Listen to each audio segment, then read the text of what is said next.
Hello, hello, hello. All right, we're back at it again. How y'all doing?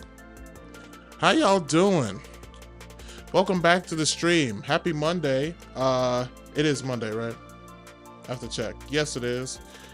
I get my days mixed up sometimes. But anyway, welcome back to the stream. I hope you guys had a great weekend last weekend. I hope you guys are rest up. I hope you guys hung out with family. I hope you guys woke up positive today, woke up with gratitude, just woke up feeling good, because that's all it's about, you know, feeling good. Today we got two videos we're going to react to. The first thing we're going to react to is a brand new AMP video. I think this is when they read mean tweets, I think, but I'm not too sure. I have to look at the video again. And then the next thing we're going to watch is a 40-something minute, maybe an hour-long video of DAW Nation talking about the influence of AI. Could AI replace music producers? And this is a very interesting topic, so I thought, why not react to it and, you know, discuss it, weigh our own opinions on it. So yeah, that's it. And let's go ahead and get straight to it. I already have the YouTube video queued up, so, you know, let's not waste any more time than we already have. So, oh, this is, it's AMP. It's AMP Try Not to Laugh Face Off. That's what it is. So here we are. Here we are, brand new AMP video. This came out either today or yesterday. I don't know. So let's take a look at what they are laughing about. First of all, first shot of the frame is kind of crazy. Let's do it. Oh my God.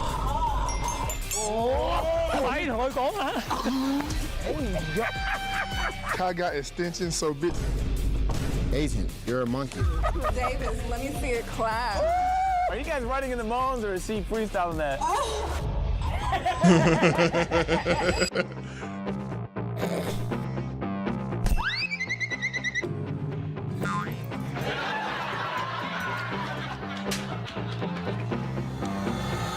Welcome to AMP Try Not to Laugh Face Off. The members will be competing in a 1v1 laugh challenges. If you laugh or cross the black line, you enter a 15-second redemption period. To reset the round, you must make your opponent laugh during the redemption. If anyone loses 2 rounds, they are eliminated. Round 1, mean tweets. The members must read tweets found online about their opponent. Wait, I have a question. Are we good? We can laugh? We can laugh? Oh, Yeah! I hate Duke Dennis. Why all these girls want to f Why nobody want to f me?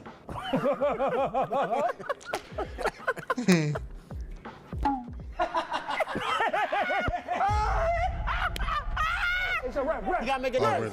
Oh, he's good. Yeah, he's he good. can smile. Hell no! He can smile. He can. Casanet looks like he chews with his top and bottom teeth at the same time. How you do that? I know. Dude Dennis the type of nigga to crash his car and say type. He definitely did that. He did say that. In I the saw the video, he TikTok, did say buddy. type shit. Yeah. Kai got extensions so big. 50. Wait. Make him laugh. Okay. Kai got extensions so big. Hold on. I don't even know. It's even funny like this. Kai hair make me want to jump rope. Huh?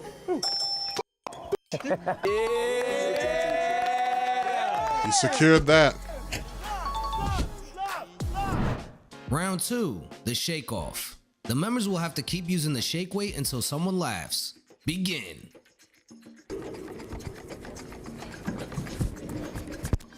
Yo, he doesn't finish. Yo. Hey, yo. Let's go! Wait.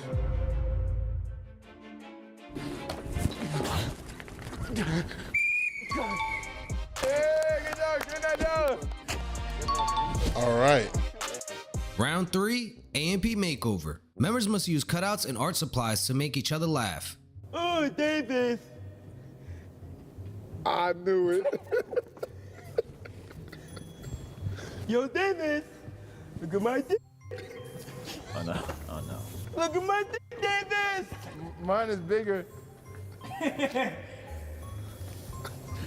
Childish. That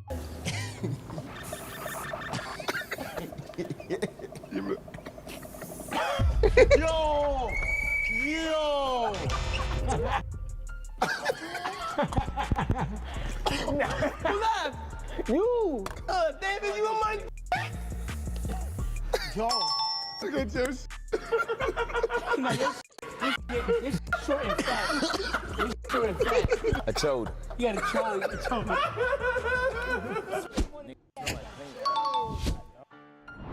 Round 4, Sketchy Mailman. The non-competing members will write letters the competing members must read out loud. How's your day, man? You good? It's been amazing, Awesome, bro. awesome, How's the kids? Kids are good. Kids are good. Oh, Yeah, you coming to the baby shower? Bro, of course not, bro. Whoa. AMP. Oh, How? Thank you, bro. How I did he appreciate it. fall off Love the to chair? laugh and but don't want to help it up though. Thank you, bro. How is it possible for me to receive this much mail? What? How many letters y'all wrote? It's fan mail. Come on. Have some respect. Respect the Fan letters. mail, buddy. You have a small piece.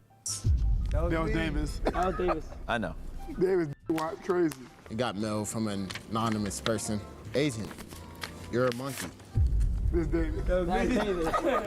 This one says, Chris, I want to Why you covering your mouth when you say that? But before start clipping me saying I said some shit like that. Suck my toes and fucking deaf bitch. This one, I'll put my testicles on the line as Davis. I think Davis wrote everything. I think Davis wrote Are you into fitness? Fitness dick in your mouth. Davis. I love the way you smile when I slip it in. That's Phantom. That's Phantom. That's Phantom. This one says Waleed's hairline is painted. That gotta be Phantom. That got me. It wasn't me. What? That wasn't me. I'll smack my dick on your forehead. That wasn't me either. Swamp Izzo. That's Davis. Yeah, Chris. What the fuck you be doing on your free time? Agent secure the win. This one. Round 5, Recess. We place some school toys at your stations. Use them to make your opponent laugh. You can't out-pogo that.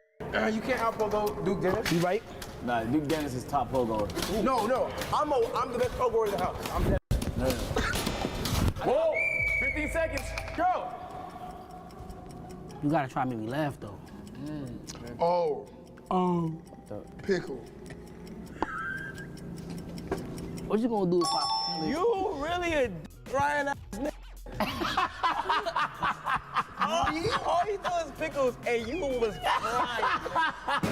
He really a out of game. Nobody laughed. Like it was coming. Eight niggas said time. Yo, nigga was wheezing. Hey, that's gonna be on camera, bro. Round 6, the button. Please use these buttons with pre-recorded messages to make your opponent laugh. No talking allowed. Shut the fuck up and suck this big dang. Oh, don't push me so hard. What you find out, family? I'm ready for it. They were going wild, Chris White. I'm letting Davis give Chris a back shot. What the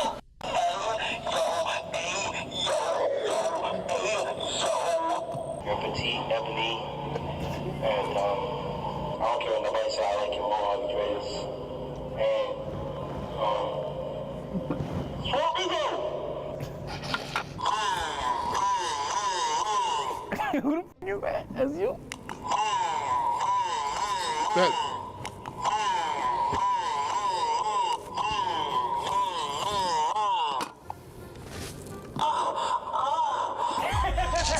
that has to be Agent.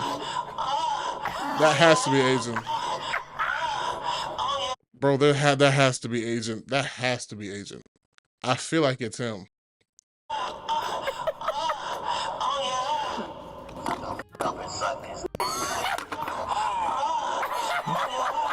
Freak off noises is crazy. 99 overalls, goddamn it.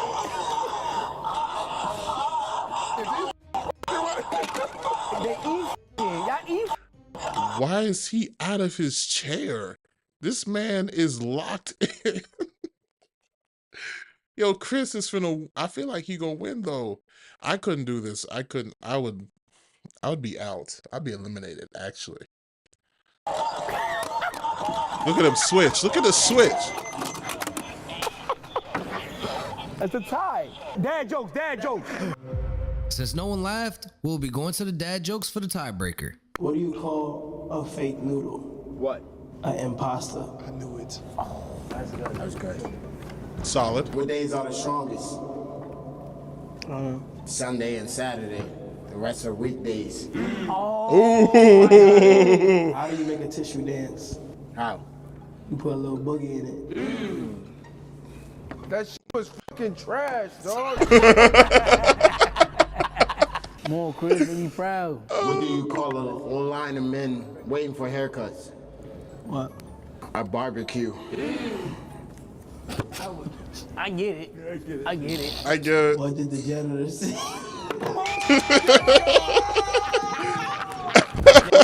The barbecue line is wild. Janitor say when he came out the closet. What? Supplies. Supplies. Yeah, he said, I'm gay. Chris, I'm gay. Okay, never mind.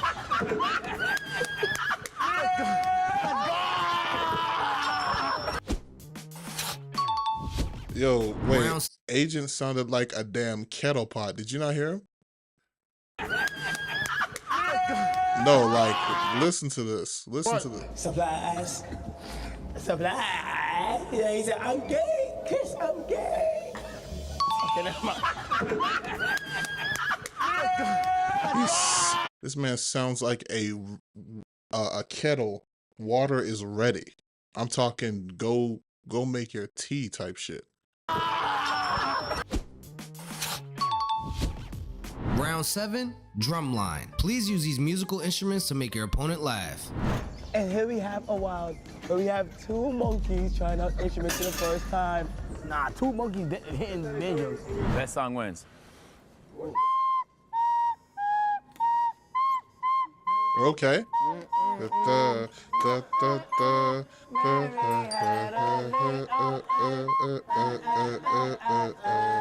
You not Squidward tentacles? You better. Wait, I'm dead. Why did it not work? Put it, you gotta put it deeper in your mouth. You gotta First of all. put it deeper in your mouth. Just stick it in your throat. David, Oh. you gotta lubricate it.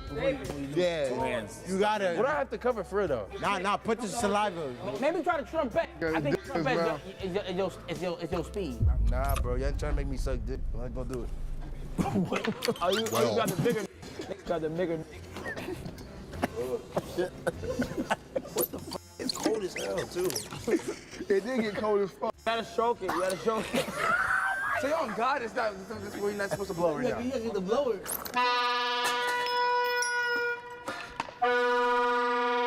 Sound like a cruise leaving. Whoa, those are sharp.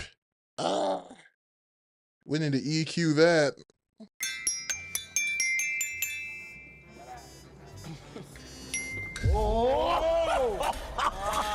It is not. That's crazy. Bro, put your mouth on the tip. Obviously, dickhead, but you gotta move this shit back and forth. Mouth on that tip. Suck that big thing. Suck that big thing, bro. You gotta blow first so it's loose, gang. You want me to blow so bad. No, that's why you move. That's why you move it, nigga.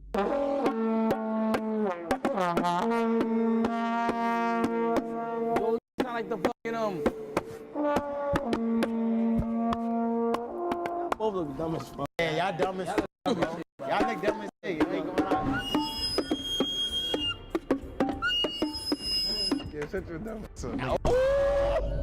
Bro, why is he violent? I was about to say. Hold on, man. I can't stand for that, bro. Go ahead. Self-hate is the most dangerous type of hate. Oh. Poetry, Agent. That's why love solves all problems. And with you gotta start with self-love. Yeah. Can I use my phone? Dude, what the fuck is it, Oh my God, bro. Remember, I got goose mom on me last time for doing the same thing, nigga. This nigga just put his head down. Am I the only real referee in this bitch? Am I the only real referee? We didn't see him put his head down. He was about to chuckle. Yeah, I ain't gonna lie. Agent's laugh sounds like a horse on ketamine. Oh my god, a souped up horse is crazy. It's crazy. I ain't gonna lie, bro. This nigga is so unfunny, bro. Ooh, I'm off a mad. Step over the line. No, I can't be the only. Yes! He did not. He did. He did it. Yes! No, he didn't. I ain't gonna lie, he did it. Nope. I give up, bro. Quick, grab it. Oh, put your hair. Yes! Ha! But I did. You did. You stepped over. I saw you with my own eyes. Hey, a win is a win. Round 8, telephone translator. Members must make each other laugh by sending messages to each other through these 2 translators. Shut your up. 佢話炒面炒法。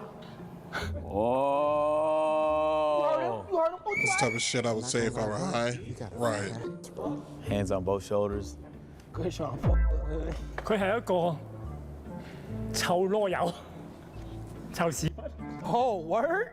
Oh, I bet. Don't say venom. You're so small. 你啊，嗰個兜好細啊。 Go like this. Go like this. Go like this. Go like this. Nick, knee high with Kylan.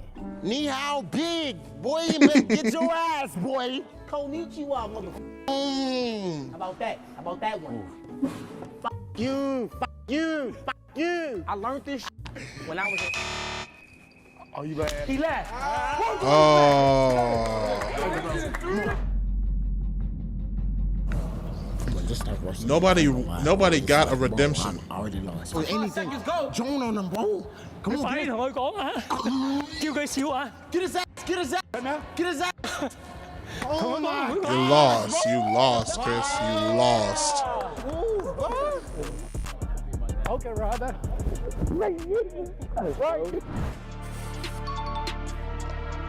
Ooh. Round 9, freaky hotline. Members will try to make each other laugh with written messages that will read out loud by our hotline host. Damn, Davis, that ass is fat. Yo, that tag is tough. That's a tough tag. Like a producer tag. I ain't gonna lie. If Davis in his music, if Davis were to use that as a tag, like if he was still doing rap music, I ain't gonna lie. As funny as that is, that sounds tough. That's a tough tag. But only for Davis, because it only makes sense for him. Yeah. Hold on. Now, Can we hear that one more time? Say that again. Ooh, damn, Davis, that ass is fat. Oh! Yo, that's it. That's tough. ooh, damn, And Davis. beat drop right after that. Is fat. All of my about to get in the kitchen. Water whipping got to flip it. Your Dominican penis is so small. That's Your hard. Dominican penis is so small. Davis, can I slip in it? Davis, Yo! in it. Ooh. Nah, this is definitely a headphone listen, everybody watching at home. Davis, let me see it clap. Ooh. Yo, next song you Davis, gotta let me do see that. it clap. Next song you gotta do that. Are you guys writing in the moans or is she freestyling that? Ooh, Davis, make it clap. Oh my God, man. Fuck. Davis, are you almost done screaming? Davis, are you almost done screaming? Next song. Next. Yo, Davis is stone faced. They only real LeBron, my boy. He's Nah, killing Phantom's you. applying pressure Phantom's right now. frying you. Davis, you a little ashy. Can I rub some tone on you? You need some tone. W plug. That is funny. Yo, you cooking, Phantom.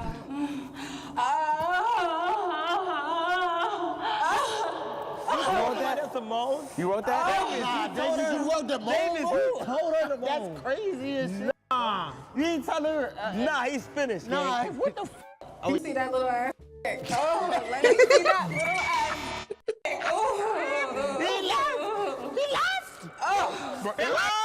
Phantom left. What? It's time for redemption. redemption. No. All right, it's time for redemption. All right, count down, redemption. Redemption. 2, 1, go. Ali, buckets 32. Send me 32 buckets my way. Whoa. Ali, buckets 32. Send me 32 buckets my way. Ooh. Davis, you want to suck this? Davis, That's so wild. Damn, I'm on my 3rd STD, but I can take one more. I mean, time's already up. the fuck? Let's suck your dingaling. Okay. Davis won, goddammit. Davis won. Davis won. Agents ass crack. It's not out, bro. All right, Agent versus Davis. The Let's final see. round is a team round. Since Agent hasn't laughed yet, he'll get to pick his teammates. On my team, I would like Phantom and Duke. These teammates must do whatever it takes to get their opponent to laugh. Teammates can laugh, but competing members can't.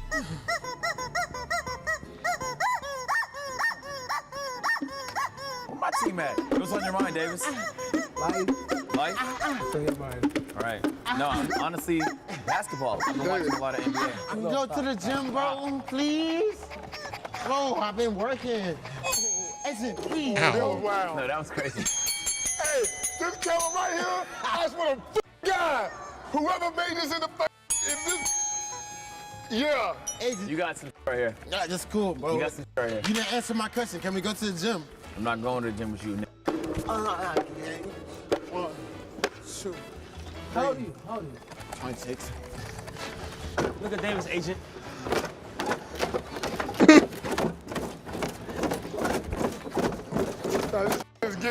He literally breaking his ass right now. It's crazy. You want some? How about we do jumping jacks and see who's ass clap first? Whoa. Somebody just farted. Farted? Chris, I didn't fart. Chris talking. Oh! Yes! Yes. Yes. Redemption. Oh. I got you. 2, 1. Chris Yo, AJ. talking. No. What that mean? That don't mean nothing. That don't Hey, mean look, Chris. What does that mean? What does that mean? You know what's funny? Agent laughs at damn near everything, but the one time it's a challenge, he's like, "Shh, you can't get him." Why did you laugh at that? If you guys enjoyed the video, make sure to drop a like. We'll be back next week.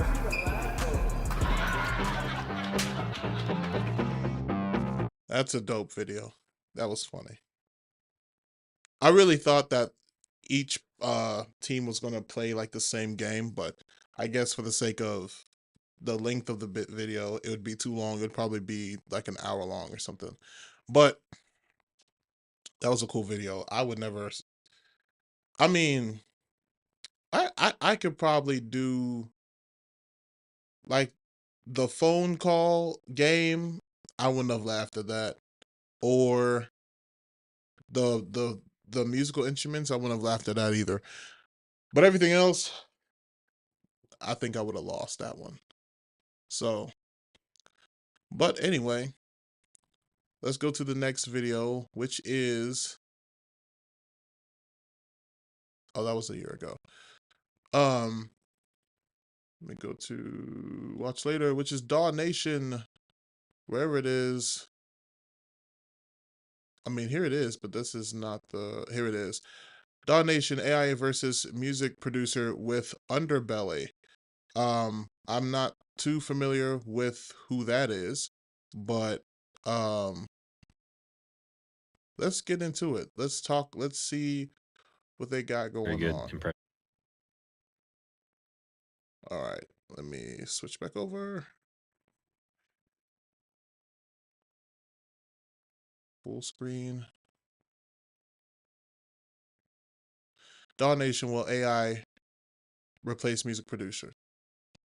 All right, Underbelly behind the DAW. What's up, DAW Nation? Welcome back to another episode of Behind the DAW. And in this week's episode, we have Timothy Linetsky, also known as Underbelly, also known as You Suck at Producing. That wasn't a very good impression. Let's do it again.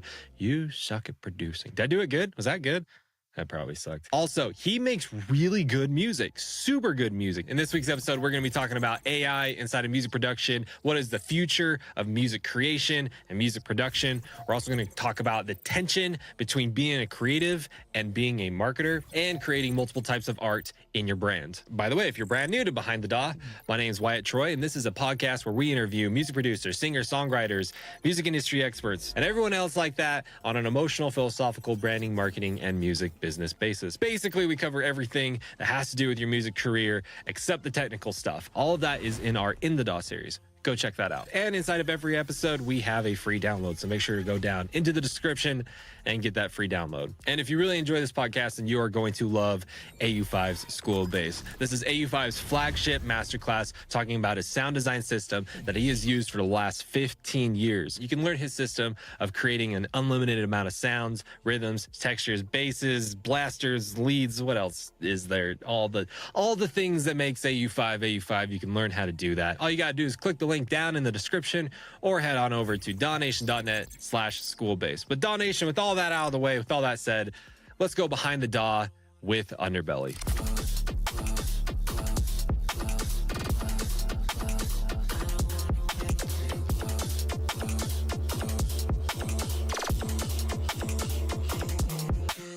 I want to welcome you to another episode of Behind the DAW. Today, we have Underbelly, also known as Tim Linetsky. Did I say it right? I bet I did. You got it. Oh, that's amazing. How you doing today, man? I'm doing great. How are you? I'm doing fantastic, man. And let's dive into the deep end. No need to waste time. Tim, what is one of the worst decisions that you have made for your music career? Well, it's not actually been anything catastrophic. I've been extremely lucky. One kind of bad decision was I was touring in college, my first international tour with a guy named Azim Ward. He was an international flute sensation. He went viral in the UK off Facebook for his senior flute recital. And we did a great tour. It was amazing. But then I came back and I was, still feeling high, still feeling like I'm a international superstar DJ. And I decided to take a quarter off from school. And I was even considering dropping out of school and moving to LA and just doing the producer grind thing. And I managed to move into a house with some other music people, producers, and there would be members of like Odd Future and Gold Link and other kind of, somewhat clouded rappers and such. But they were all just doing the vibe in the house was just doing hella drugs, just making terrible music and just clout chasing, just like the most depressing LA you could imagine. That was definitely a reality check for me. I was like, man, I should probably not drop out of school right now. That would be a bad idea. I maybe lasted like a month there before moving back in with my parents and being like, okay, I gotta go back to school, even though I was very begrudging about it. And then like a week later, everybody in that house got evicted. It was kind of good timing. He dodged a bullet there. But yeah, maybe not the best decision. He dodged a bullet there. Mainstay is in Portland, is that right? I'm in Portland now, yeah. You're in Portland. So you moved to LA, is that right? Yes, but that was back when I'm originally from California, and I was going to school at UC Santa Barbara, so it wasn't too far. So you moved in with all these colorful characters and dropped out of school, and it just not a good time. Not a good decision. You moved back in with mom and dad, which is that is not shameful at all, dude. That's amazing that you have that kind of opportunity to move back in with them and recenter yourself. And so from there you went, I'm assuming you went back to school, kind of got your head screwed on straight, and you've been crushing it ever since. Is that right? Sure. Thank you. That was a great answer. And Daw Nation, make sure to stay all the way to the end, because at the end of the episode, we're going to be asking Underbelly what is the best decision that he made in his music career. You bring up a good question, Tim, which is, this is something I'm endlessly fascinated on, because when you and I very first got into the music industry, like what do we call it? The 2010s? Is that what we call it? This was starting to fade away, but it was still a very, prominent thing that was being said, that if you wanted to make it in music, you want to have any kind of career, you had to move to LA. You had to be in California somehow. Right. I think you have absolutely blown that I hate to say accusation. What would I say? That theory out of the water. Would you agree with that? Yeah. I mean, it's all on the internet anyway. But I wouldn't discount anybody who wants to do that. I mean, you throw a rock in LA anywhere, you hit like 20 producers on the head. I ain't gonna lie, bro. LA is like the one place I don't want to live. I do not I do not want to live in LA. I get it. Weather's nice. Um they have some great food out there. I just from what I heard, I have never been to LA. Some would say it's a magical place, but I could not live in LA, bro. There's too many interesting characters in LA that I don't want to run into. I'll stay in the South. I like the Southern hospitality. You can live in the North Pole and still get big. No, like I don't see the whole like, and you're right too. Like you could live anywhere in the world and be popular in the place that you live. Like what's wrong with just being popular in where you at? You know what I'm saying? Like I get like in some places there are there's not a big how do a big scene in certain locations where you can really like thrive. Like in LA, I'll give it to LA. In LA, there's a small knit group of people that is in the industry that knows everybody. And once you get in that clique of people, opportunities just fly off the handle, right? It's like everybody knows everybody in LA. Like if you're in the industry, it's like everybody knows everybody. And it's a small like you think that you think that in LA there's like millions of executives, managers and all that stuff. Not even. Like there's probably like a few thousand and you know, it's maybe a few hundred and these managers like manage like 20 artists at a time. So whoever you run into, it could be at like a local Starbucks in LA. You might just have ran into somebody who is an executive at a record label or something like that. Like you never know. It's a small world down there. Like everybody knows everybody. So um they should rename it to LT, Lost Thoughts.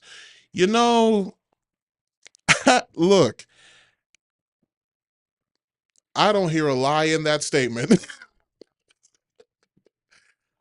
Cause I ain't gonna lie, bro. LA, they Los Angeles, no, these folks lost for real. Like one thing I don't get, everybody in LA has I won't say everybody, because again, I haven't been to LA, I don't know everybody, but just based off of the first impressions, second impressions of what I've heard about LA, everybody has this entitled mindset and this um stuck up attitude as if like they're the top of the food chain situation. Now that's not everybody. Clearly people who are just naturally born in California and not in the industry, but they're just living their lives in California. I'm not talking about them. Okay. I'm just talking about the people in the industry and whatever. This hierarchy is insane. Even in EDM, like in EDM, because most producers is in one of few places, either LA, Denver, Atlanta, um, somewhere in Florida, most likely Miami, and or New York, right? So, and it's like the these this hierarchy attitude is just kind of like these elite, I hate using this word, but it is true, elitists in the EDM scene, and everybody knows who they are because they're the same people that's in the same lineups in every festival like every year. But it's kind of like I don't know, they just have this ego. It's funny because I always have conversations with fellow peers and they all say the same thing. The ego's just through the roof. Here's the thing. Nothing wrong with ego, but everybody has an ego. Everybody has an ego to some degree. But if you don't know how to manage and control that, and or if you take the ego away, like egos should live on stage when you're performing. When you're off stage, you should just be the individual. The music, the art, stays in two places, in the studio and on stage, or performing wherever you are. It doesn't live in your friend group. It doesn't live in your family. It doesn't live at your job. It doesn't live anywhere else but those two places. So, You know, like it's just undeniably still the hub for the entertainment industry. And I know many, many talented producers and artists and musicians in LA. And, you know, I think it does help to just be rubbing shoulders with people in the industry. So I don't want to discount that. But on the other hand, everything is on the internet. it's all connects the dots, man. Once you move to LA, you become out of touch. You know, that's true. LA also have this thing where if you live there for a very long time, because another thing too, LA is hella expensive. I wouldn't move to LA if you don't have a solid 10K saved up. Solid. And even 10K is not enough. 10K, you can run through 10K in LA in 2 months. Really and truly. But if you're just couch surfing, or you're staying with a few, if you're roommates, if you're living in a place where there's like 4 roommates, then you can kind of stretch that 10K out. But 10K is actually very minimal. I'd say like 20K, 30K, maybe, you know. I would not live in LA. That's the second reason. The second main reason is it's super expensive. Everything is so expensive. And yeah, you become out of touch for real, because the prices that they got in LA is not the same prices in the East Coast. It's not the same prices in the Midwest. Like Starbucks drinks, the drink itself be like $12 for like a venti or a small or something. I don't know what the lingo is, but it'll be $12 for a drink. No cake pop, no pastry, no soup, no crackers. Drink. Small little raspberry tea something, latte, macchiato, frappuccino, cappuccino, something somewhere. $12. Like, what? I wish I would pay $12 for a damn drink. You know what I'm saying? Like, and not to say Georgia's better, because Georgia's prices are lower, but they're low-key turning Georgia into the new LA. Well, not all of Georgia, but Atlanta. Atlanta for sure. Atlanta is slowly turning into LA. I'd give Atlanta like another 10 plus years until it's like fully Hollywood. It's like ATL would. I hope they don't ever call it that, but y'all get my drift. And I've made so many amazing connections just purely online. I don't think anybody should feel any pressure to have to do something like Brother, that. with $12, you can get yourself a 2 Big Macs and call it a day. I do find a special connection of people Bro. living outside the major hub and doing their own thing. Like literally, I love you can get driving past. You can get 2 Big Macs and a 6-piece nugget and 2 apple pies with $12. No cap. Really small towns where I'm like, man, in that farmhouse, there could be a famous producer living there. That is so cool. That is so cool. But regardless, I am endlessly interested in learning about AI and how that is being implemented inside of music. So I just barely listened to your Slamcast. That is their podcast, right? Slamcast. Slam Academy podcast, something like that. I listened to your podcast on there, and you started touching that, and I was floored by some of the things that you were saying, because a lot of the interaction that I see online in relation to AI is this absolute disgust. It's, you know, coming from creators, and, you know, there is the artist part of me that's like, I get that. I really, really do. There's, you know, you wander into the realm of, is this true art? Are you stealing it? Is it, you know, have you paid your dues? You know, have you grinded your face off the way that we did? You know, so on and so forth. And on the more innovative, geeky, you know, side, I'm like, this is so cool. There's so much stuff coming out right now. But I would love to know your take on that. As of today, how is your stance with AI in relation to art, music production, stuff like that? Well, full disclosure, I'm actually working on my own AI music startup product called Conductor. It's the world's first AI co-pilot for music production. I'm working on that right now. I've shown a demo of it on my Discord. Anybody who wants to check it out and sign up for the beta can do so in my Discord. But yeah, I'm going to be rolling that out, within the next month or two. Yeah, basically, it's an assistant for helping you make music in Ableton. You can talk to it in natural language. You can be like, hey, I want a sick trap beat at 140 in the style of Travis Scott, whatever. And it'll generate it for you using MIDI as opposed to audio. So it's a little bit more flexible that way. In general, my stance is for AI and art and music is generally positive. I think I understand that the disgust, I don't really with, the Suno Udio paradigm where you're just typing in a sentence and boom, a full song pops out and you can say you made that song, I mean, I think there's nothing wrong with that if you're just trying to make meme music or background music or even just like, a generic sounding song. For me personally, it's just creatively unfulfilling. It's like I need a little bit of struggle to sort of take ownership over the work. And that's what I'm sort of trying to do with Conductor is to sort of leverage these tools and find a middle ground where, you are still the creative driver. And things like AI are just helping you get there faster. So I have used ChatGPT not for particularly for music production in terms of you know how there are some AI models. There's this one called um Synth GPT, which is something that I've keep seeing promoted all over my Instagram, which is essentially a music version of Chat GPT. I don't know if it's the same company that makes this, but Synth GPT is basically you can type in a sound like a snare, and this thing can generate um results of different snares depending on whatever you put into the prompt. Now I've never used AI in that sort.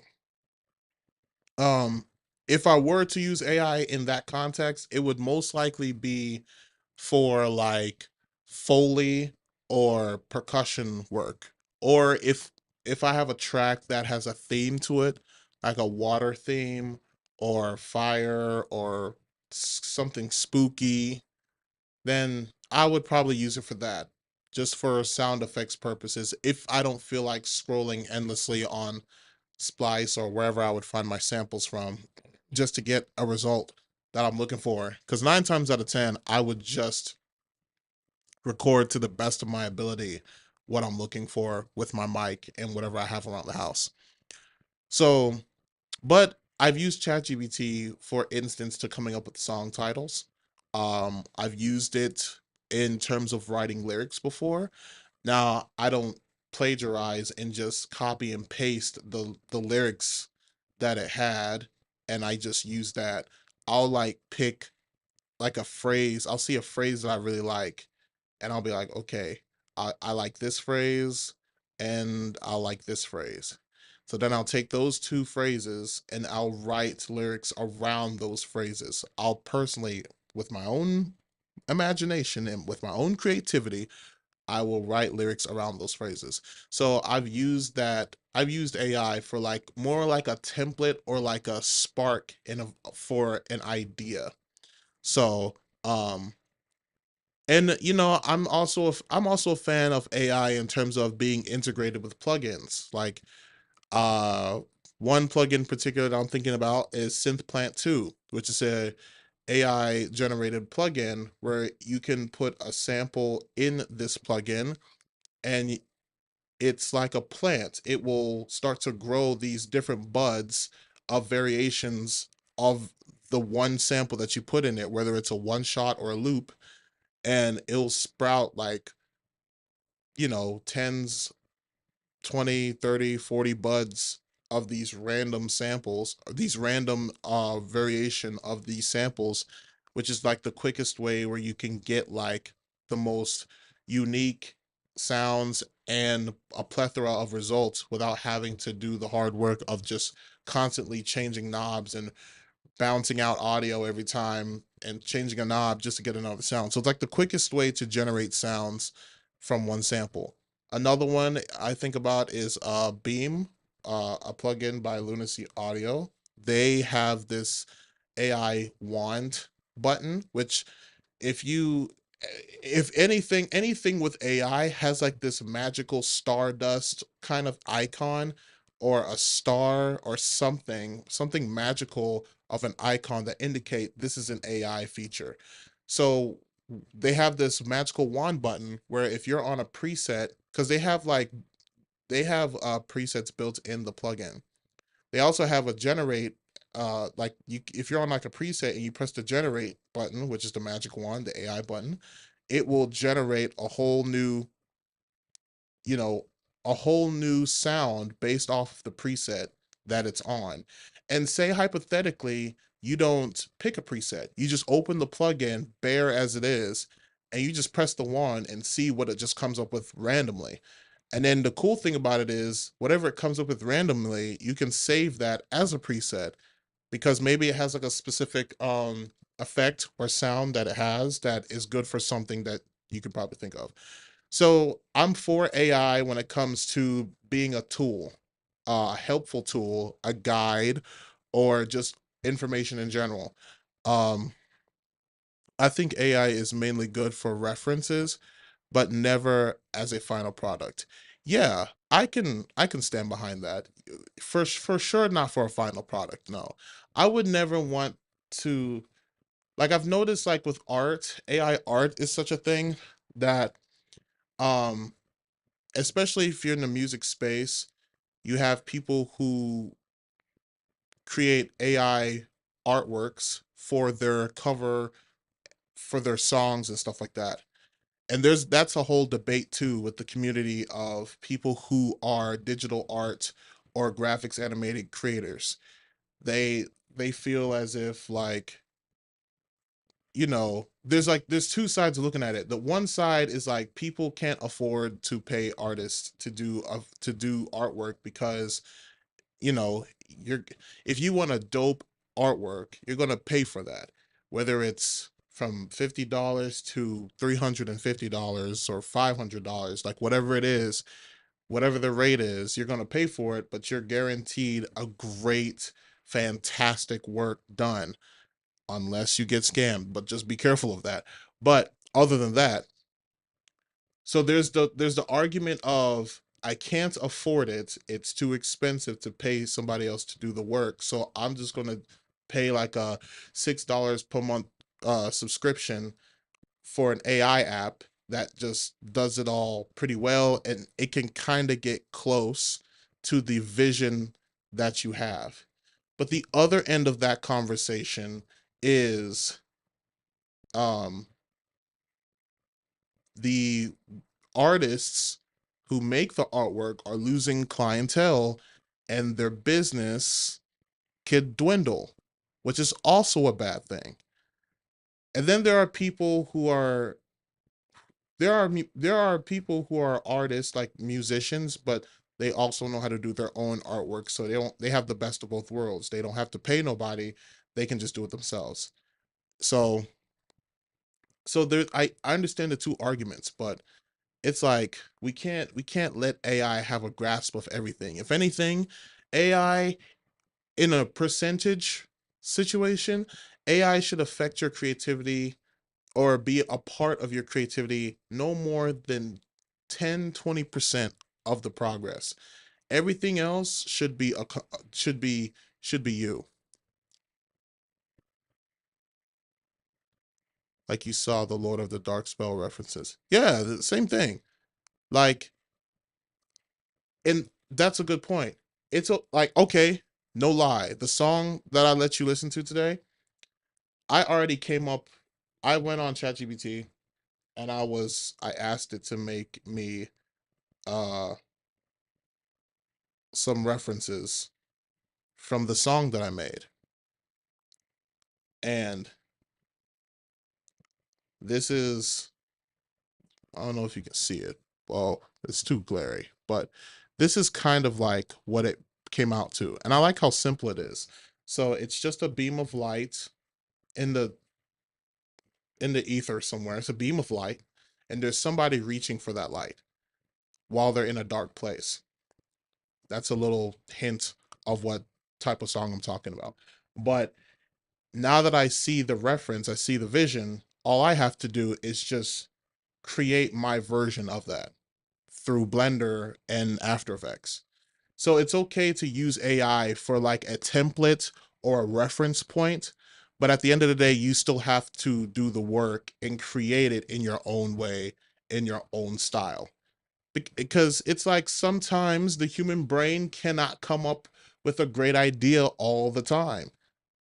You know, we get stuck on lyrics sometimes, and sometimes AI is great for, you know, a little pick me up, you know, great for giving us, feeding us a line or two.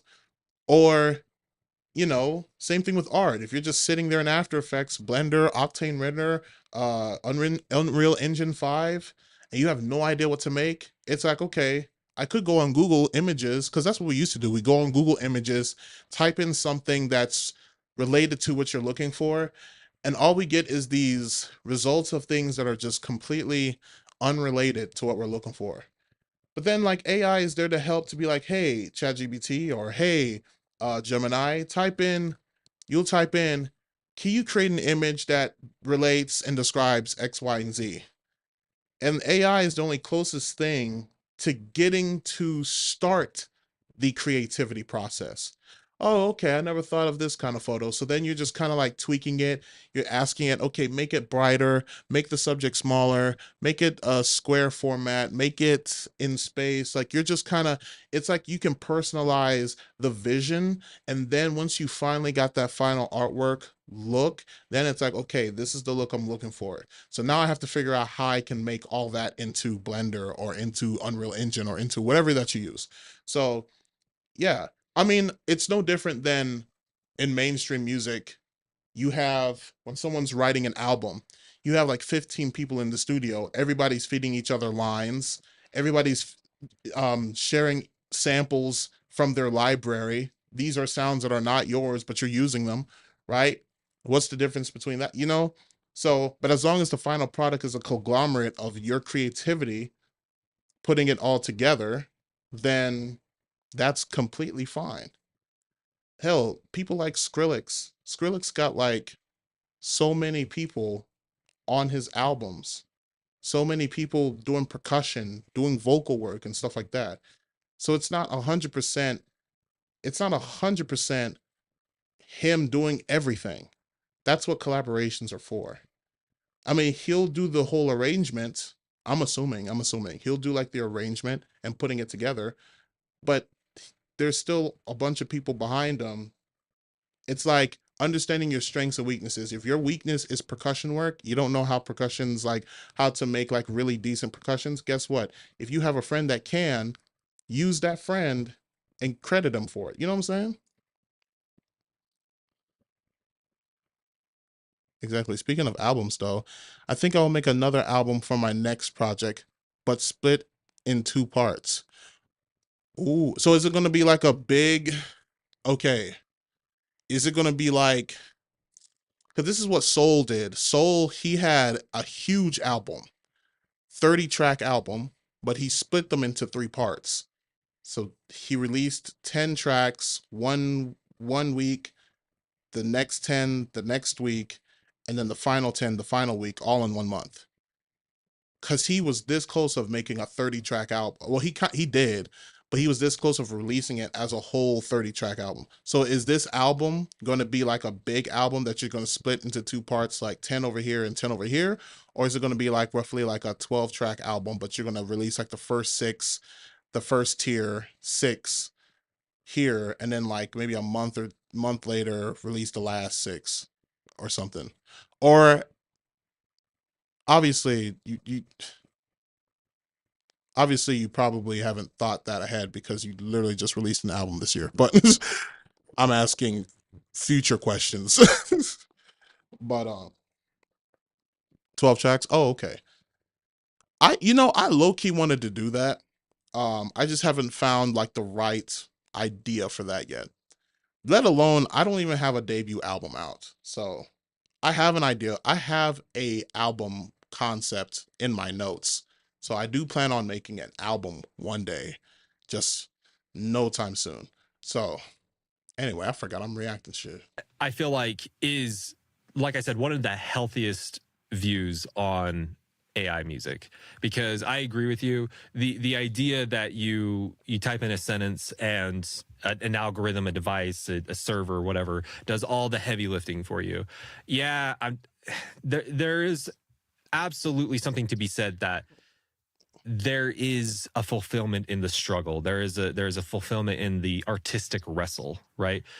At the end of the day, we just did a podcast with Nick Sherwink, and the thing that he said was there's a difference between producers and artists, right? Producers understand the math and the science of creating music, where artists are the ones that learn how to extract their soul into an audio form, right? Or into whatever form that they want to. And so like you were saying, like with Suno or Udio, that absolutely, I guess, technically checks the box on the producer side, but it absolutely does not check the box on the artistic side. Would you agree with that? Yeah, I'm not sure I would necessarily create such a stark dividing line.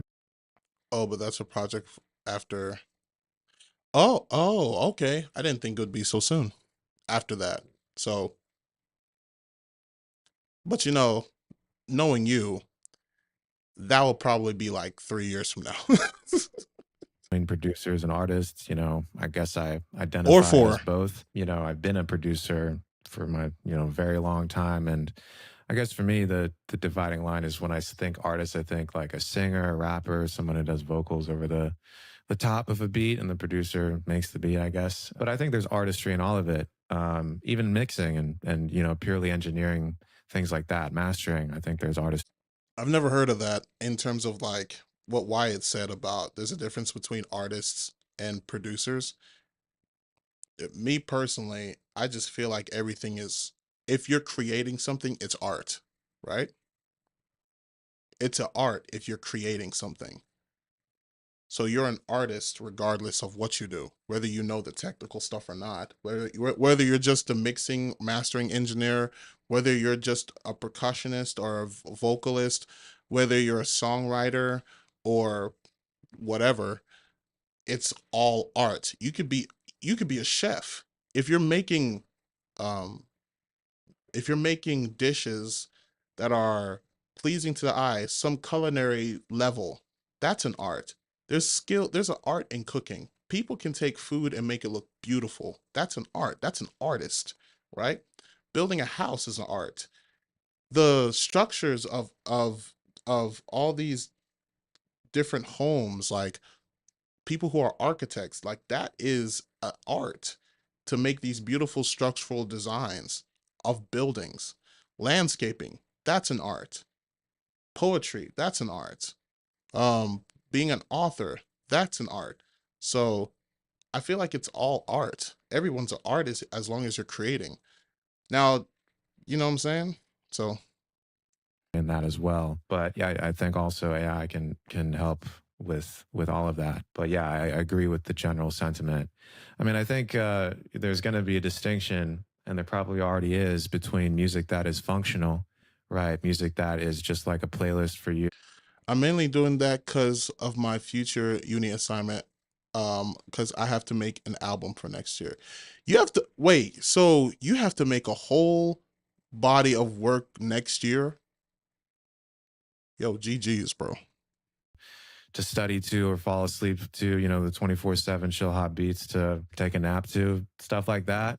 Like that can be all AI generated, and I don't think most people are going to know the difference or care about the difference. I think it's just a fact that a lot of music, maybe most music, is just there to serve a function, a purpose, whether it to be chill you out or just, help you work out or whatever.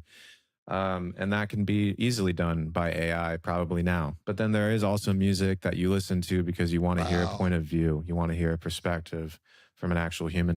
Hey, if I were you, I'd make that album like 4 tracks, but each track like 10 minutes long. And I think that is still going to matter, but how much it matters, how many people are going to care, what kind of artistry will sort of, still be human centered, I don't know.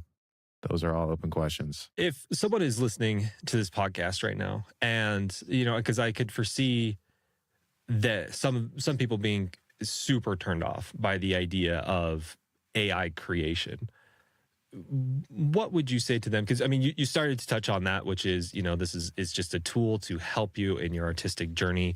And there are definitely some people in our space that like they see this as the end all be all, like the most, heretical cardinal sin that you could commit. The cardinal sin of EDM right here. We're on the verge of being excommunicated. Dead Mouse reference. That's the first time I heard the word cardinal sin through the whole Dead Mouse promotion thing. That's funny. That's forever going to be an EDM inside joke. From the EDM church. How would you help cool their senses with that? What would you say to them? I mean, just take AI out of the equation. I could go on Splice right now. I could find 5 different Splice loops, put them together into Ableton. Boom, I have a song. So there's already these shortcuts, I guess, to making professional sounding music quite easily without a very good point of this newfangled technology, right? And there's always been accusations of cheating, right? I mean, go back to like the 80s and 90s where sampling was a huge thing. So many people called early hip hop cheating because it was just ripping off old vinyl records. At the end of the day, we're all of us are standing on shoulders of giants, right? I didn't make Ableton. I didn't make Serum. I didn't make most of the drum samples that I use. I'm sort of outsourcing a lot of that work to other artists, other engineers, other, designers to sort of help me with my artistic vision. So the idea that any of us are doing it completely alone, I think is a little misguided. And sort of AI, I guess, is just the next iteration of that. I mean, at the end of the day, it's just all of our human knowledge and interest and data sort of smushed together through statistical analysis.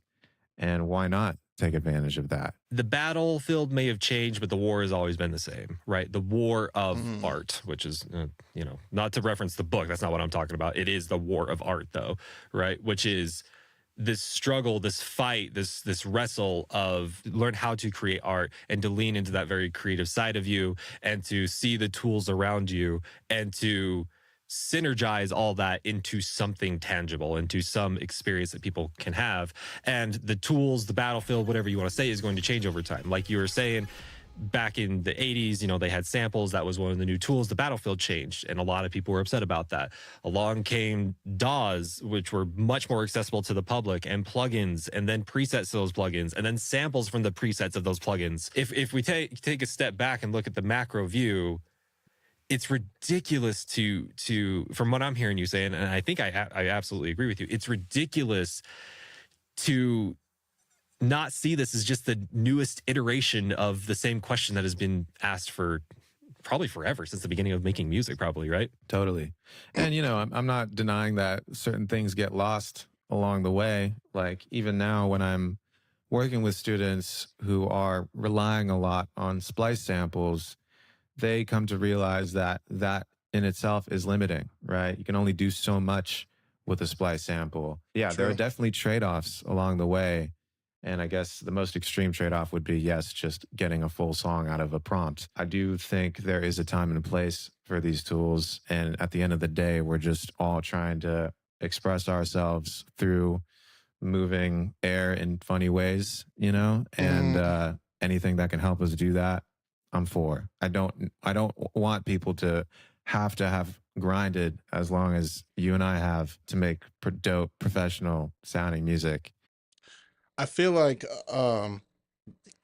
the whole point of evolution of music and evolution of just creating, it's supposed to be naturally for the next generation to make it easier it's supposed to be like the older generation making it easier for the next generation, right? So it's like it'll be like 10 years from now where I feel like 10 years from now, making music will be so simple to the point that everybody's making music now. Like it's crazy. It's a full, like there's a release every day. That's how I can't even fathom how many people is making music actively.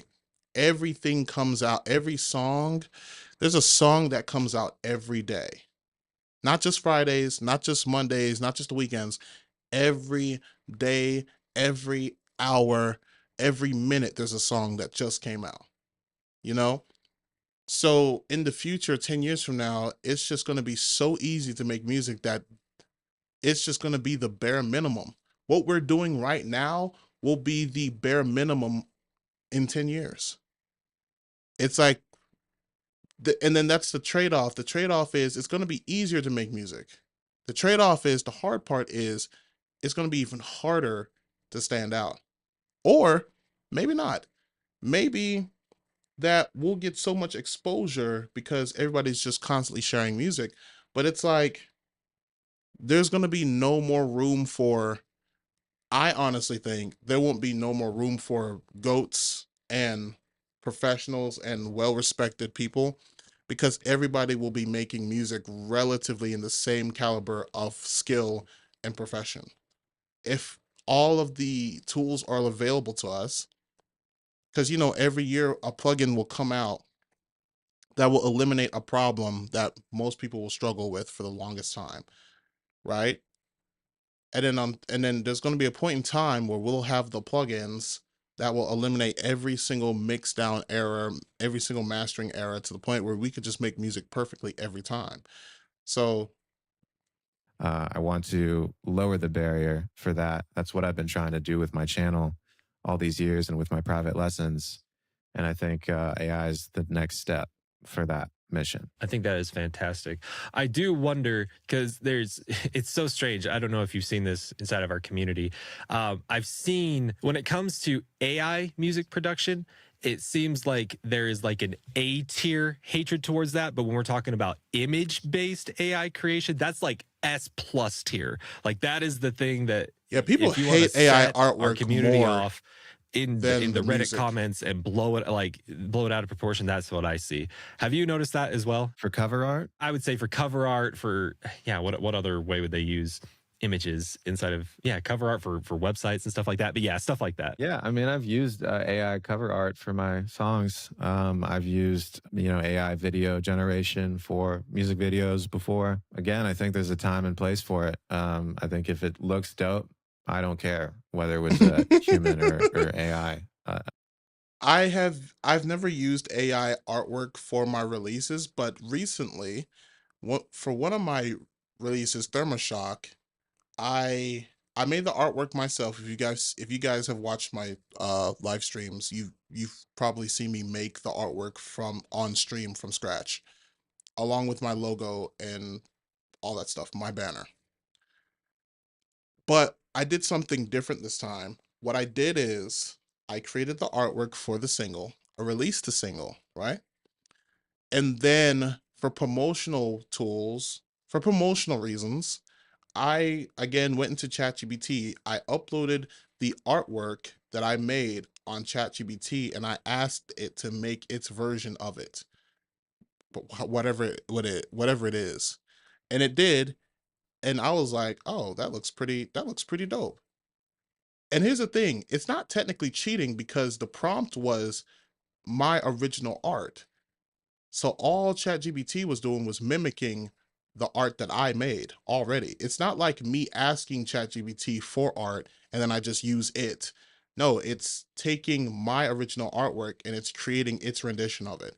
So, and then I use that for promotional purposes. Like I'll post it on my story with like some kind of caption that's like, I don't know, something, the force of music comes up, or some kind of caption, something stupid.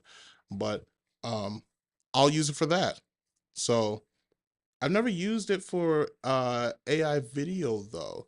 But I've made the visuals for my music already. So I wonder if I like uploaded that and then have it do its own versions of visuals. I wonder if stuff to think about. As long as it's got sort of an artistic vision behind it, I'm for it. But yeah, I totally agree that there is like when you can tell something is just clearly AI slop, just aesthetically, it's not very pleasing. I mean, there's already like even looking back to when I did do a music video using AI, I think it was in like 2022 or 23. Like it already kind of looks a little bit dated because the pace of change with this tech is just insane. Like, you know how tape Yeah, no has a kidding. sound, vinyl has a sound, CD has a sound, or VHS has a look, DVDs have a look. You know, there's going to be these kind of almost nostalgic looks for this type of early AI generated slop that maybe people are going to look back on fondly. That's wild to think about because it is so hated right now. But you're right. It absolutely could be known as the 2020s AI art style, right? With the 16 fingers and the the weird windowsills and stuff. Did you see everything that happened with Andrew Huang and his card set and all that? I did not. He made a deck of cards and it's specific to music creation. It was a really clever idea. Like there's things on the cards that help you create music, you know, randomly. So you shuffle the cards and you lay the cards out and it's prompts for you to, it's such a good idea. It's such a good idea. The art that was on the card, that's what really caused a stir because some images looked very AI generated, and that caused a huge fuss to the point where he had to make a response video to it saying, you know, like, I didn't just AI this, I hired someone, and then the person I hired used some AI, but he didn't just like take it off. And I just sat there thinking, what is the big problem here? Because if the big problem is the application of AI, shut up. Like, it's not that big a deal. This is just like what me and Tim were talking about. It's just him using the thing. But what seemed to be the issue, if I'm understanding the argument correctly, is that there's a lot of concern about stealing when it comes to AI, you know, them being trained on things. I don't know if that necessarily applies to, like, is it Udio or Udio? How do we? I think it's Udio. Udio or Suno. So I don't know that. But so if there's someone listening right now and it's like, yeah, guys, but you're completely missing the point. It's not AI creation. It's that it's trained on in unethical ways. What would you say to them? No, I think that's a great point. I think that's an excellent point. I didn't see the cards thing. It's a great idea. It sounds a lot like Oblique Strategies, which was a deck of cards that Brian Eno and someone else made for the same purpose in the 70s. But yeah, it's a great idea. As far as AI being trained on our data without our permission, yeah, I do think that's I do think artists should be compensated for their data. You know, I'm sure there's probably ongoing litigation right now because that's what literally every LLM, you know, Claude, ChatGPT, all of them have done. It's just going to have to be something that is dealt with in the courts, I think. And, you know, with Conductor, with the thing I'm working on with my co-founder Felipe, you know, we are using training data, but it's based on my work. So, and if we do use other artists' work, we want to do a revenue split type situation. And there are other AI music companies like DataMind with Ben Cantil who do, you know, these like revenue splits so that artists are compensated fairly. And speaking of YouTubers like Andrew Huang, another YouTuber named Ben Jordan has a lot of really great videos on this topic about how Udio and Suno are being used to train on all of our work. And I think he did something very clever where he like poisoned his songs to like up the AI training somehow. I haven't watched it. This is such a hard question because if you were to ask us back in 2015, well, I don't know, maybe you were way cutting edge compared to me, but if you were to say, you know, 10 years ago, hey, why, you know, there's going to come a time where you can just type a prompt and audio will be created and you can take that. Like my little 2015 brain would have exploded. Like there's no way I could have even contained that information. And so asking that question in the next 10 years, like to 2035, what is that going to look like? You know, just based on what I knew in 2015 to now, you know, we can apply that same logic of me, you know, my mind exploding in 10 years. But I said all that up to ask this impossible question. Where do you think we're going to be in 10 years with AI music? I mean, you know a lot more about this subject than I do. So yeah, what's that going to look like? Yeah, I mean, I think forget 10 years. I think in the next like 2 years, the difference between AI music and human created music is going to be indistinguishable. Maybe some of it already is with the latest models. So I think that's basically over. Same with video, same with image generation, basically anything you could do on a computer. I think an AI can do just as well, if not better. So where does that leave us? Well, like I said, I think there's still a place for for listeners and people to want to consume music and media from a human, knowing that there's a human behind it, that there's a sort of human point of view behind it.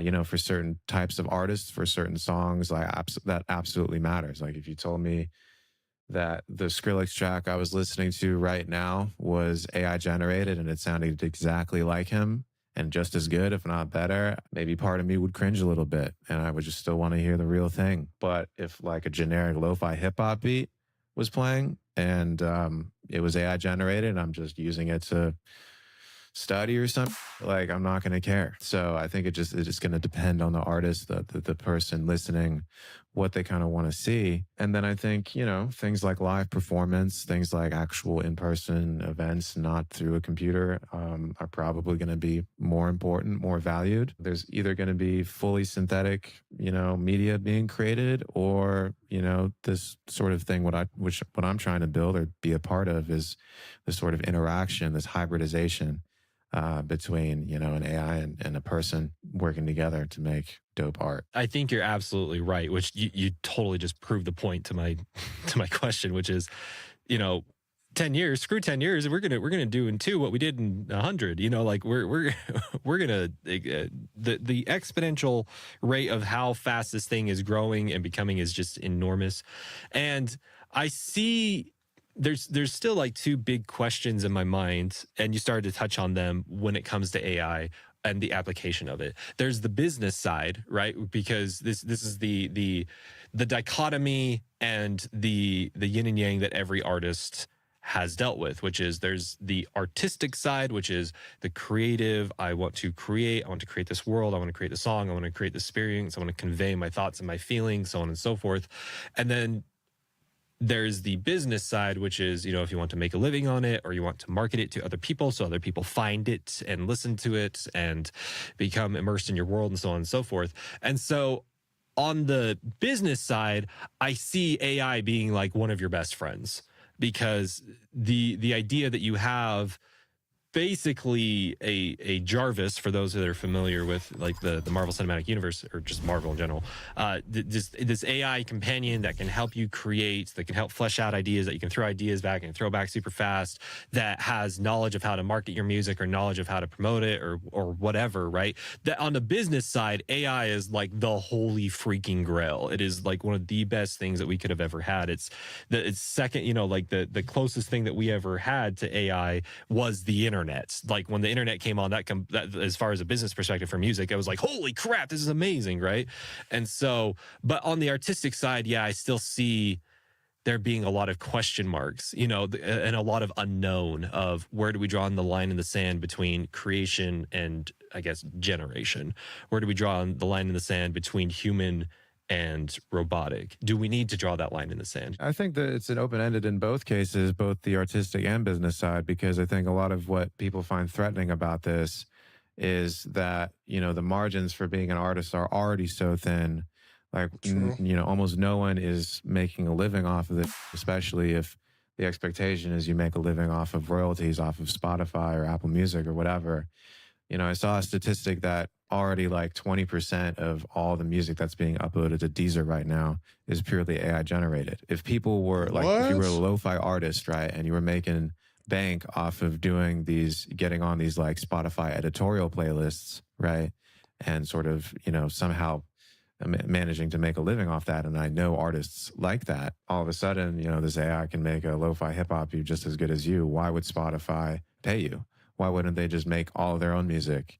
Which I think they were already doing. I think there was some sort of controversy where they were either hiring ghost producers, you know, to basically populate these playlists and not have to pay royalties, or just outright just replacing them with AI. And Spotify can do what Spotify.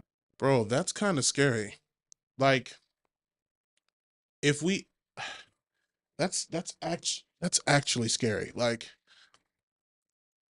people, musicians, artists like myself, and I'm not at a level in my musical journey to even worry about this, but people who are at that level that relies on the playlists and stuff like that, getting the curators, you know, adding their music to their playlists for discoverability, for exposure, this, that, and the third.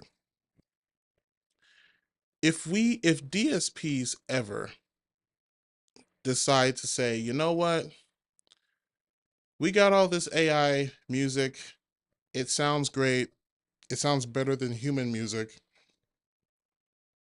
we don't need humans no more. Like, we could just make a playlist of all these really good tracks. They make music just as good as you, if not better, right? It's like we don't need humans for that. We could just, if all DSPs did that, yo, we would be cooked as a community of musicians. We'll be out of there. Like, game over. You know what I mean? Like, that's actually scary. I mean, in a way, I feel like movie studios would do the same things. Like how movie studios have the rights to CGI versions of actors that they've body scanned over the years. Like, at one point in time, if an actor doesn't want to do a movie or passes on a movie, they have the rights to your body scan. That if you've done work with them in the past, they'll say, okay, you don't have to be in the movie. We'll just use your CGI double and just name them a different name so that we don't get a lawsuit from you. We'll use your CGI double for the movie. I wouldn't be surprised if they're already doing that. What gave me that idea was watching Gemini Man some years ago. Gemini Net Man, they had it starred by Will Smith, and they created a whole CG double of Will Smith, but except his younger self. But I wonder if the movie studios have the rights to that in terms of, I mean, like, if they have the right to use his CG double body for an upcoming film, if Will decides to, like, pass on the opportunity. It does without having actual human artists behind a lot of its playlists. So I think from a business perspective, yeah, that is still an open question as well. I did not think about that. That is a super legitimate point. You're right, because when it comes to, because I mean, Spotify, the number one pain in the butt for Spotify is the artist that it works with, right? Because they have to pay them out, they have to deal with all the legal stuff, they have to all that kind of stuff. And so if they could just cut that out and use something like a Suno or an Udio, whatever, to make the music. Wow, dude, yeah, that is terrible. So you're right. What does that look like in the future? I don't want to sound like a crypto bro, but you know, I feel like maybe blockchain or something like that could help as a way of sort of, you know, helping artists take ownership of their work back. You know what I'm saying? Because right now we're all at the, I mean, AI aside, we're all at the mercy of Spotify, Apple Music, YouTube, I guess, like these huge distribution platforms where they get to decide, you know, what kind of royalty split we get. And we basically have no say in that. You know, I don't want to go back to like the cringe era of NFTs, like where everybody's paying $1 million for a JPEG. You know what I'm saying? But like, I do think that, dude, that era, that 2020, 2021 with NFTs, that was kind of crazy. I to this day, I still don't know what the hell that was. You're paying all this money for these small little picture frames that, like, I've seen somebody sell a NFT for like 60 grand, and it's literally like almost like they used an application on their computer called like S Paint, like, and just drew something real quick, and they sold it for like 60K. I was like, what? That's an NFT? And I've seen like some gorgeous looking NFTs, and they don't even get that kind of cost like that. Yeah, I never, non-fungible tokens, is that what NFTs call? I have no idea.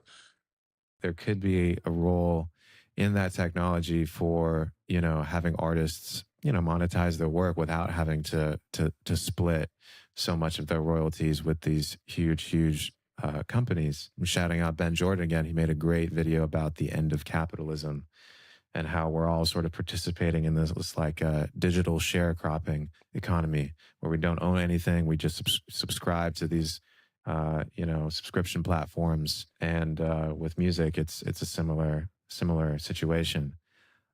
So I hope there's a way around that. I hope we can do something a little bit more decentralized.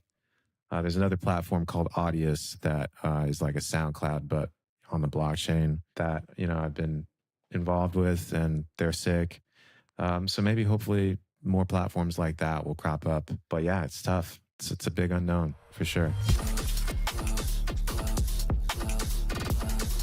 The business side of me has to wonder if the future of being an artist, if the future of being a creator has to be more multifaceted than it is now. So, for example, let's take our wonderful resident underbelly. You are a creator, you are an artist, you make songs, and you are also a brand. You suck at producing. You have your own sense of humor, your own voice. You're not just this one-dimensional artist. You have a world. You have so much depth. And so I have a theory that is going to be one of the surefire ways that you can prepare for this kind of future, is that you have this whole world that's associated with your art. It's not just music. It's an idea. It's a not theology. I guess it could be a theology. Are we starting cults here, Tim? Sure. Why not? Why not? We got time. We got an hour. Let's go. And so, but do you see what I'm saying? Like, I think one of the ways to combat this onset of whatever the future technology holds is to create a multifaceted artistic, I hate to say brand, but like ideology. Does that make sense? Oh yeah, 100%. I mean, I take AI aside, I think that's already been the case for at least the past 10, 20 years. I mean, I think there's a few people who are lucky, like, I don't know, Burial or somebody like that, who doesn't have to show his face, doesn't have to put any dumb Instagram reels up. He just puts up, his album on Spotify, and millions of people listen to it. He never has to show his face. He never has to say do any, like, share, subscribe, any of that. And that's it. And there's artists that can do that even now. And I've never been able to figure out how they managed to do that.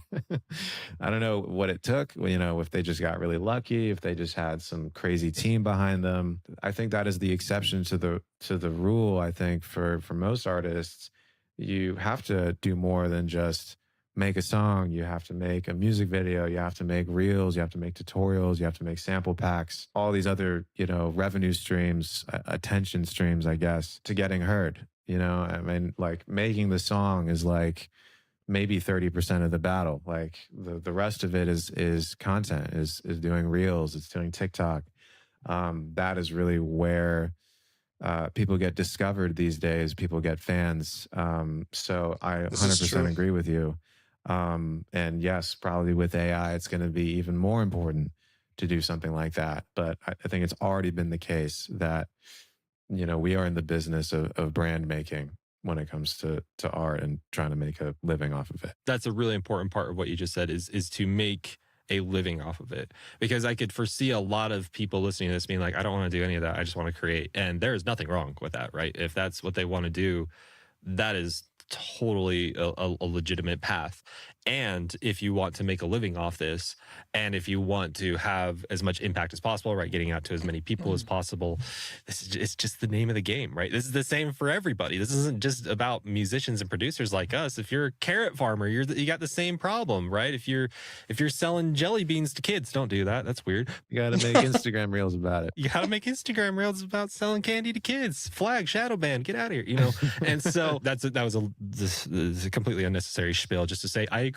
That's where all that was going. I mean, I think there's it's definitely in my work and in many of my friends' work, there is a tension between, basically being a billboard for yourself and just doing the art, just focusing on that, right? Because being a billboard for yourself takes a lot of time and energy, which could also just be spent making music, right? Yeah. So for those who don't want to do any of that and just want to work on their craft and make the best music possible, mad respect. For me, I want to get heard. That is important to me for whatever ego driven, I don't know, reason. I want to do that. But at the same time, I don't want to just make like Mr. Beast clickbait content. You know what I'm saying? Even though that is what's the incentive, right? Especially being a YouTuber and all that. One sort of tension I've had in my career is sort of being this funny YouTube tutorial guy, but also wanting to be taken seriously as an artist and sort of push that forward. And that's sort of what I'm trying to do lately with my new song, my music video, doing a little less on the silly YouTube tutorial, but still doing that, of course, because I'm a silly guy. Yeah, just like trying to steer more towards an artist career rather than a content creator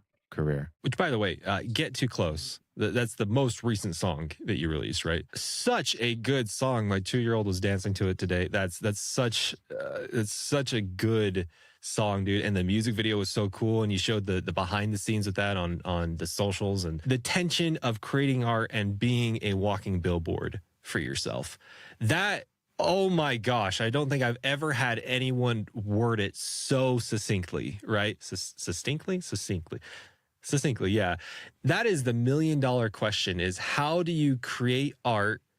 Okay, hold on. Actually, in the event that somebody creates music and they are fine with putting it out, and if it gets 2 views, they are on cloud 9. They are so stoked that them and their great Aunt Mavis listens to it, and they are over the moon about that, right?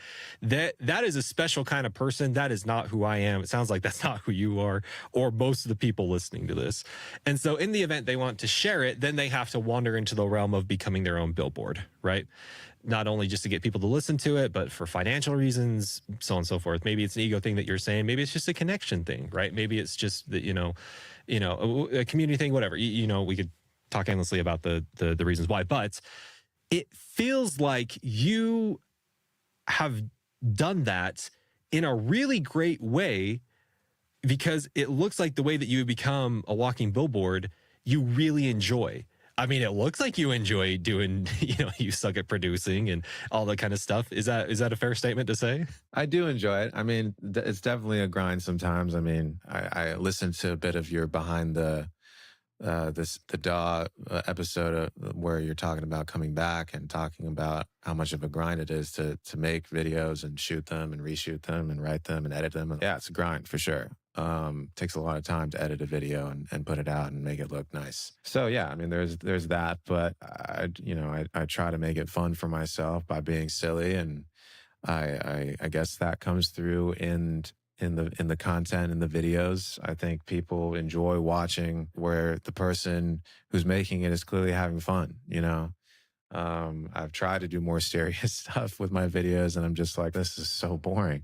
It's boring to make. It's boring to watch. A lot of people just take way too seriously. I mean, we're not curing cancer here. We're making silly sounds at best. I do it for my own reasons to just make it fun for myself and be entertaining for me. But I also want to help everyone sort of make it feel a little less pressured, because like making art, making music, especially alone in your room when you're just so close to your DAW, you're just getting this reflection of yourself.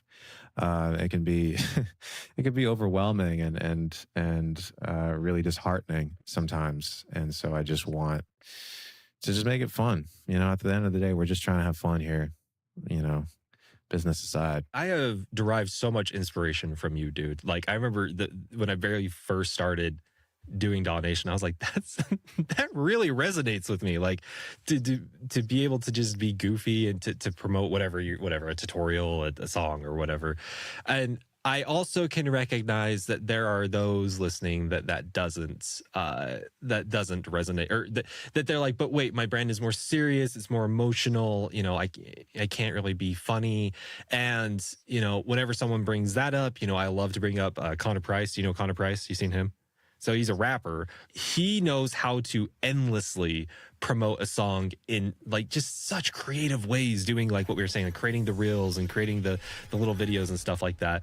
And so the reason why I'm bringing this up is I don't want people to listen to what we just said and get caught in the weeds and say, oh, well, now I have to be this TikToker, what does that make me feel? That sounds so old when I say that. Don't say that. Boomer over here. But you know what I mean? Like you have to be this Mr. Beast in order to promote your stuff. And that is not what we're saying, right? That is absolutely not what we're saying. There is a way to generate content, to promote your music, to promote your brand, whatever.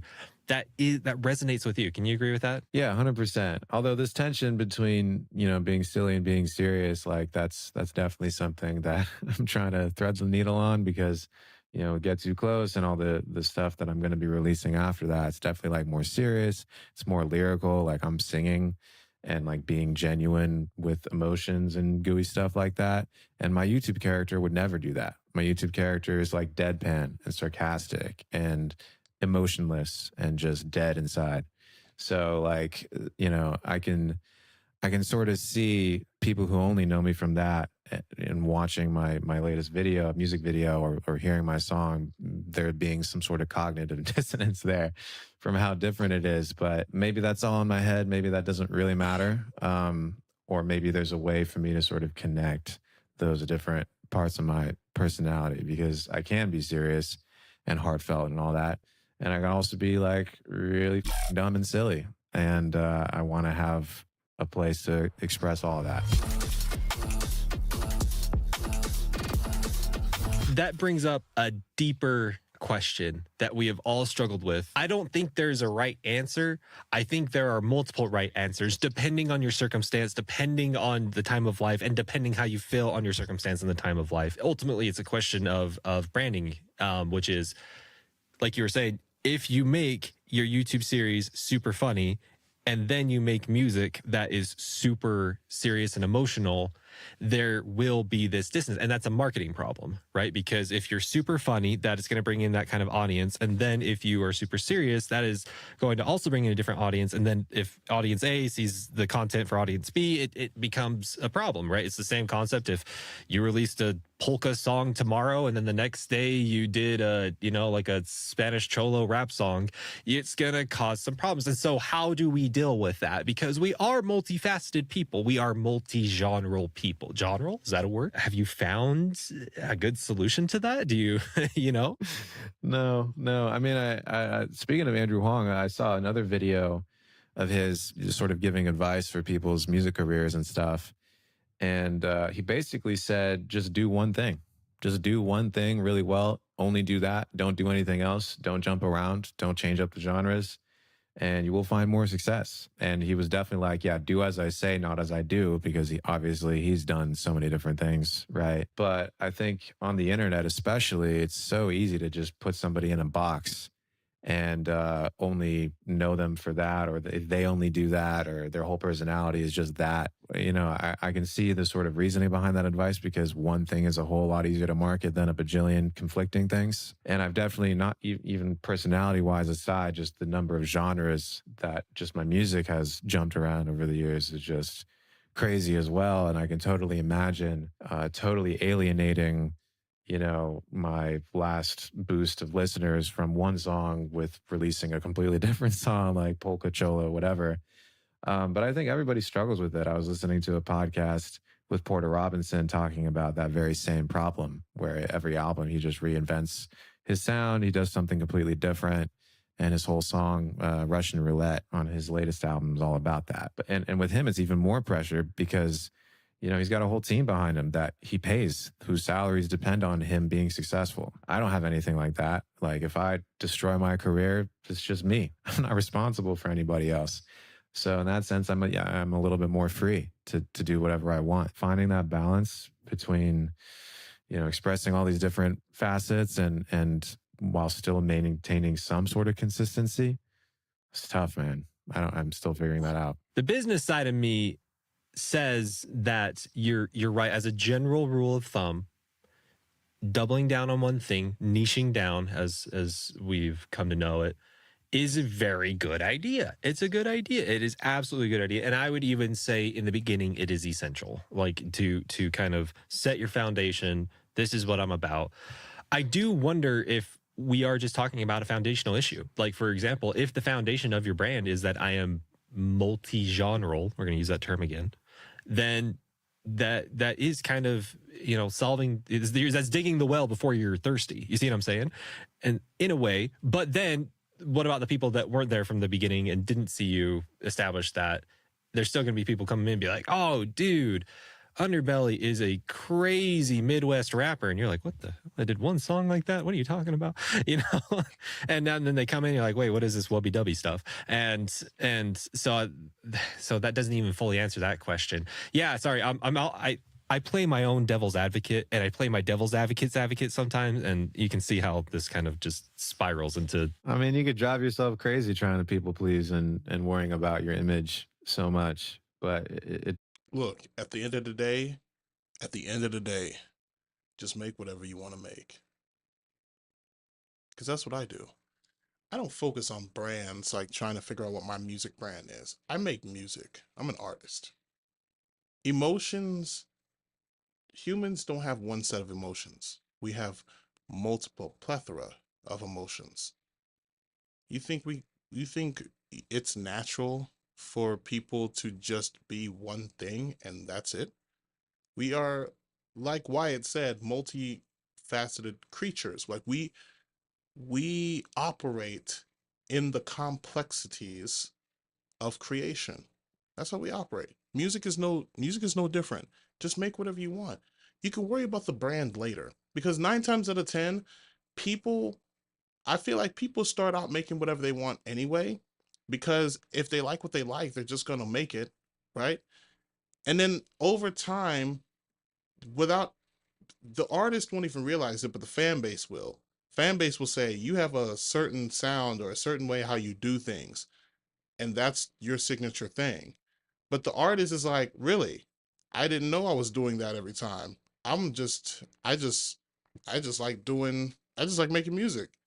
If there's probably a habit that I do in my songs all the time that I'm not even aware of.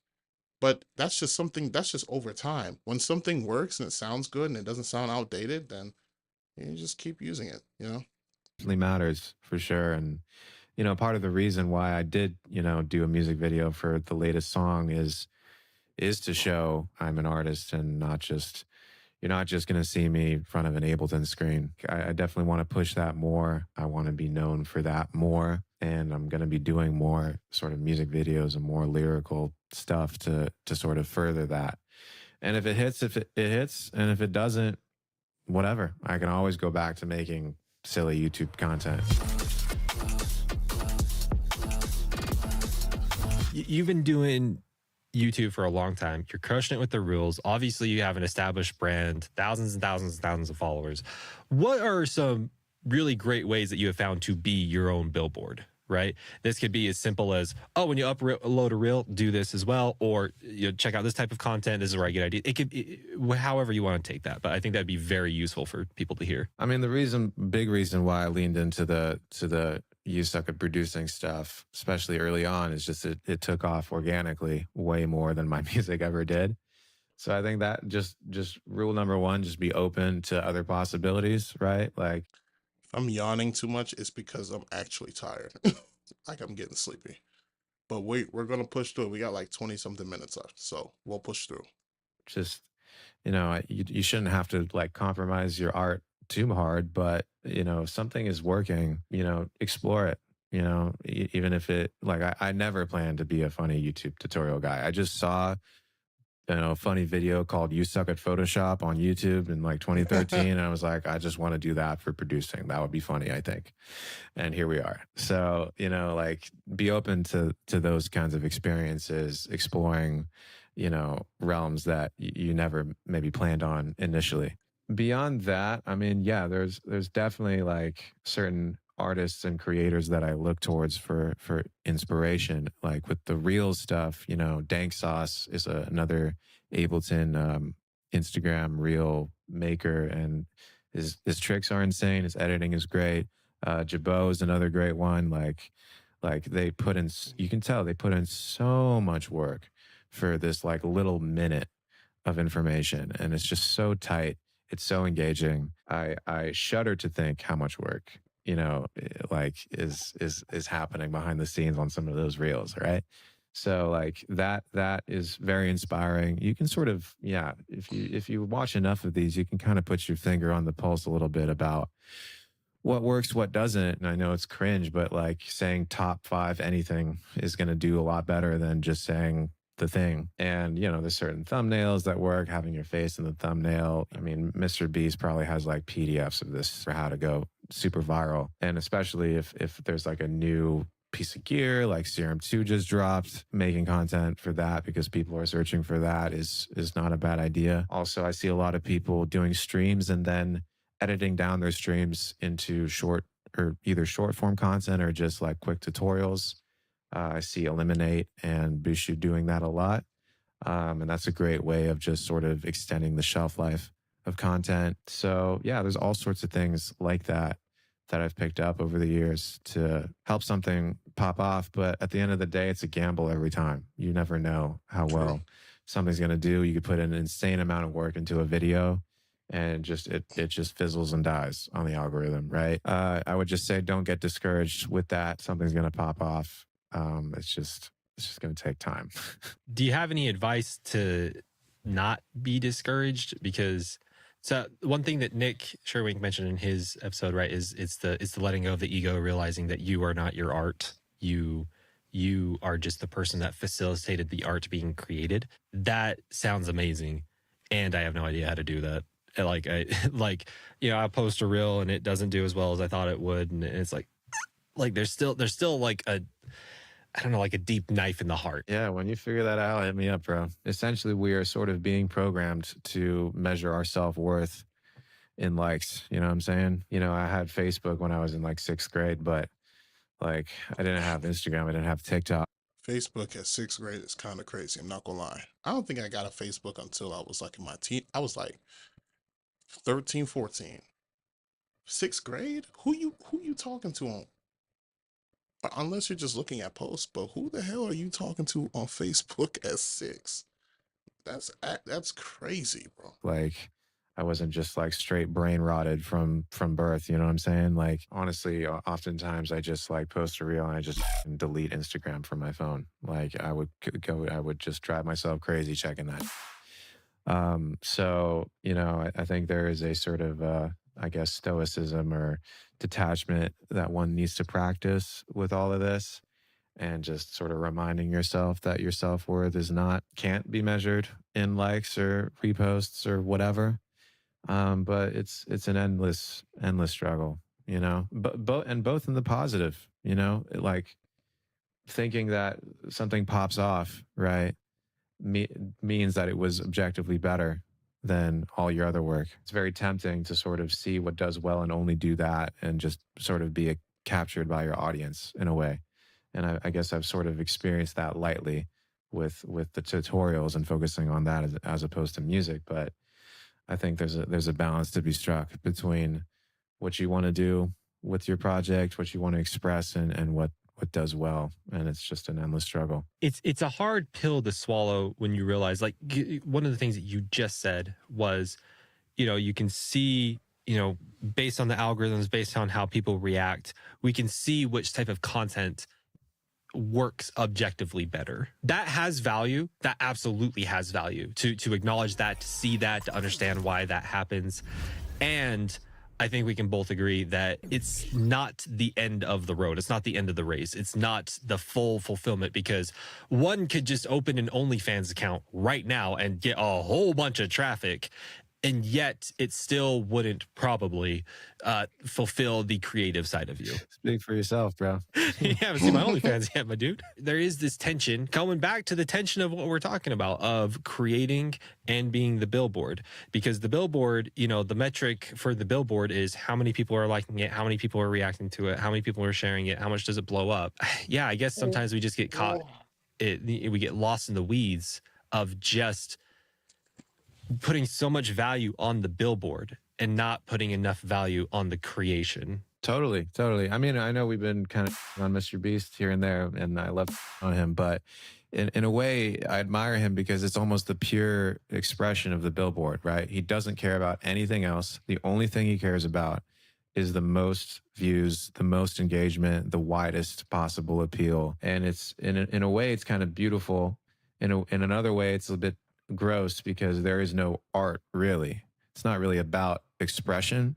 It's just pure entertainment, pure engagement. And I guess for me, I'm always treating this stuff, like even the tutorials, as a means to an end to get people to care about my music. So I can't fully let go of that part of it. In a way, I sort of admire him and am also disgusted by him or people like that, that they can just put all that aside and just focus purely on the widest appeal, the most, engagement, just like clickbait to the core. But for me, yeah, there still needs to be that sort of funnel towards the art somehow.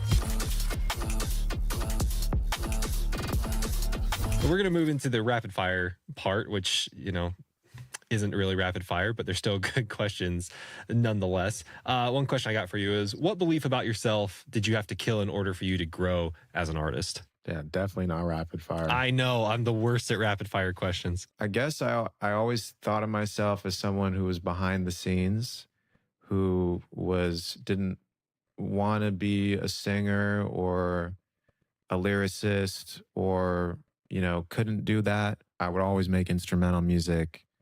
I would always be a support for another artist.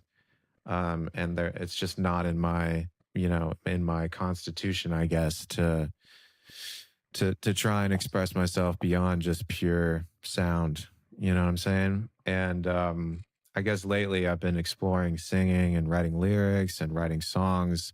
Actually, a big inspiration for that was I did an album for my dad. And he was in like this band and when he was like in his 20s in the Soviet Union, and he was like, I want to re-record all these songs and have you produce them. And so I recorded all his vocals, and like, to put it mildly, my dad is not a good singer. Like, if I do enough of this, like, it sounds not half bad. Like, I could listen to this. And like, if he could do it, maybe I could do it. You know what I'm saying? So that was part of the inspiration to try and do something like that. And that's sort of where I've been going with Get Too Close, and then my songs I'm going to release after that, just sort of leaning more into the lyricism, the storytelling, that sort of whole aspect of music that I just completely ignored. I swear Underbelly is like living my life right now, because I have the same mentality. When I first started out, I only focused on the music and never focused on lyrics or storytelling, nothing. Up until the last year, I started dabbling in putting my own vocals on my tracks and writing lyrics. Now, I'm not the best at writing lyrics, as you know, but it is a fundamental puzzle piece that I've been wanting to add to the bigger picture and just didn't know how to at the time. But now that I kind of gotten the tech and the knowledge, not an expert, but just understand the basics of it, I'm able to really explore it and create and tell stories in ways that regular instrumentation at the time I couldn't do. So yeah, I can relate to this wholeheartedly. Until this point, from what I'm hearing you say, is when you kind of put your creation in a box. I hate to say that because that's such a common, overly used thing that we've said, but not that you and I have said, that we as a culture have said, that you just kind of stuff yourself in a box. But that's true. You kind of put your creativity within these very I mean, you could say a bubble, put your creativity in a bubble. So if that's better. arbitrary limits, or at least I don't want, maybe not say that you put it there, but you thought that was that's it, that's how big the creativity is, right? And you're like, well, actually, and then you just make it so much bigger, and you're like, oh wow, there's a lot of room in here. This is nice. Am I understanding that correctly? Yeah, 100%. What is an unpopular, controversial opinion that you have about the music industry? There's never been a better time to be an artist, right? So like, and you don't need like a huge label. You don't need like an A&R. You don't need a manager, agent, any of that. You could just be a kid in your bedroom making reels, making music. And like, that is amazing. So in that sense, yes, there never has been a better time. That's true. But because the barriers have been so eroded, there's never been more competition. Now, not That's just also from true. other humans, but from machines, which is insane to say. I guess my opinion would be in some ways, it's never been a better time. In some ways, it's never been a worse time. And I've sort of flip-flop on that. I think about what would happen if I had to start my channel now, as opposed to 2013. I guess another popular opinion is, and this is sort of maybe a discouraging opinion, but so much of this is just luck. So much of it. You could be the hardest working person, the most talented person, but so much of it is just luck. Like, I was just mentioning when I started my channel. I started my channel in 2013. And I mean, part of the reason why it blew up way more than my music did is because it was just a much less crowded space. There weren't that many YouTube tutorial guys back in the day. It was like me, Mr. Bill, Dubspot, maybe a handful of others, and that was it. So it was just so much easier to break in. Now I would have so much of a harder time doing that. Maybe it wouldn't have worked at all. Maybe it would have just been impossible. I always want people to be encouraged and work hard and sort of put their best foot forward. But just the reality of it, making career in art, is that so much of it is just luck and happenstance and good timing. And that's just the truth, in my unpopular opinion. What do you envy about the upcoming generation that are going to become producers and stuff like that? What are you like, man, you guys? I mean, just in terms of like the YouTube tutorial content and just the resources that people have now versus back in the day. I started producing when it was like 2010-ish. And like there was still plenty of YouTube tutorials and stuff, enough to get started. But now there's like a tutorial for like specific Skrillex sounds, there's like a tutorial for like a certain button in Ableton, there's like a bajillion reels about how to get the exact sound as your favorite artist, basically. And that's amazing, the sort of information out there. You never need to go to music school. You never need to pay an insane amount of money for tuition. It's just all there at your fingertips, even more so than it was back in the day. And then, of course, the AI tools, I envy, having grown up, not without that, what it's going to be like, how kids these days are going to, think about art and expression and what it means to be human and all that stuff. I guess I both envy that, and I am both glad that I don't have that.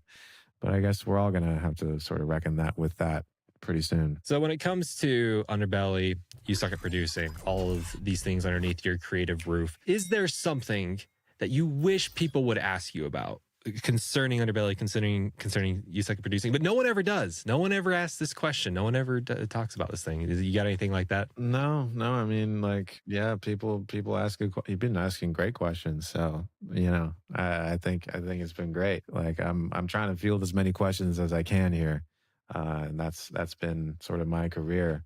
So I've always gotten great questions. Maybe some not so great questions, just questions about, I've had students who all they care about is just going viral and how do I make a song that goes viral? How do I make content? But for the most part, people ask great questions and are interested in learning more and bettering their craft and all that stuff. So maybe to flip the question a little bit, because you alluded to that there is absolutely some questions that are maybe not so good.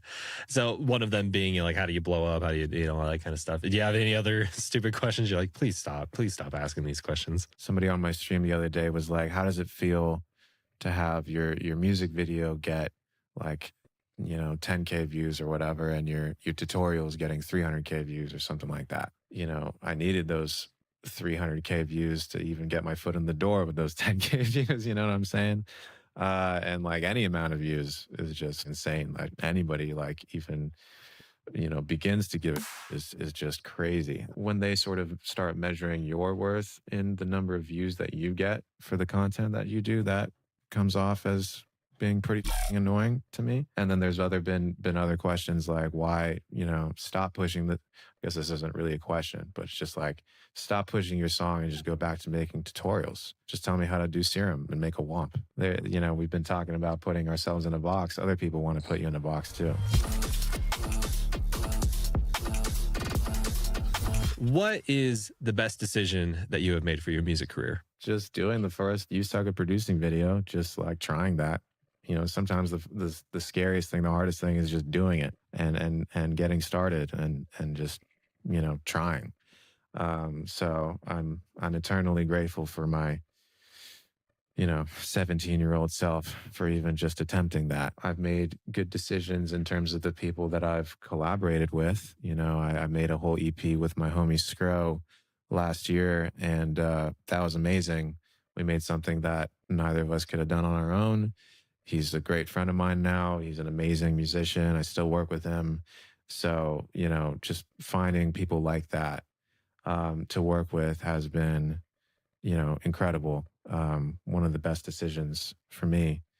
And then also just like maintaining a good relationship and working closely with Ableton. I do a lot of content for them. I do a lot of reels for them. I do a lot of tutorials for them. They're a great company.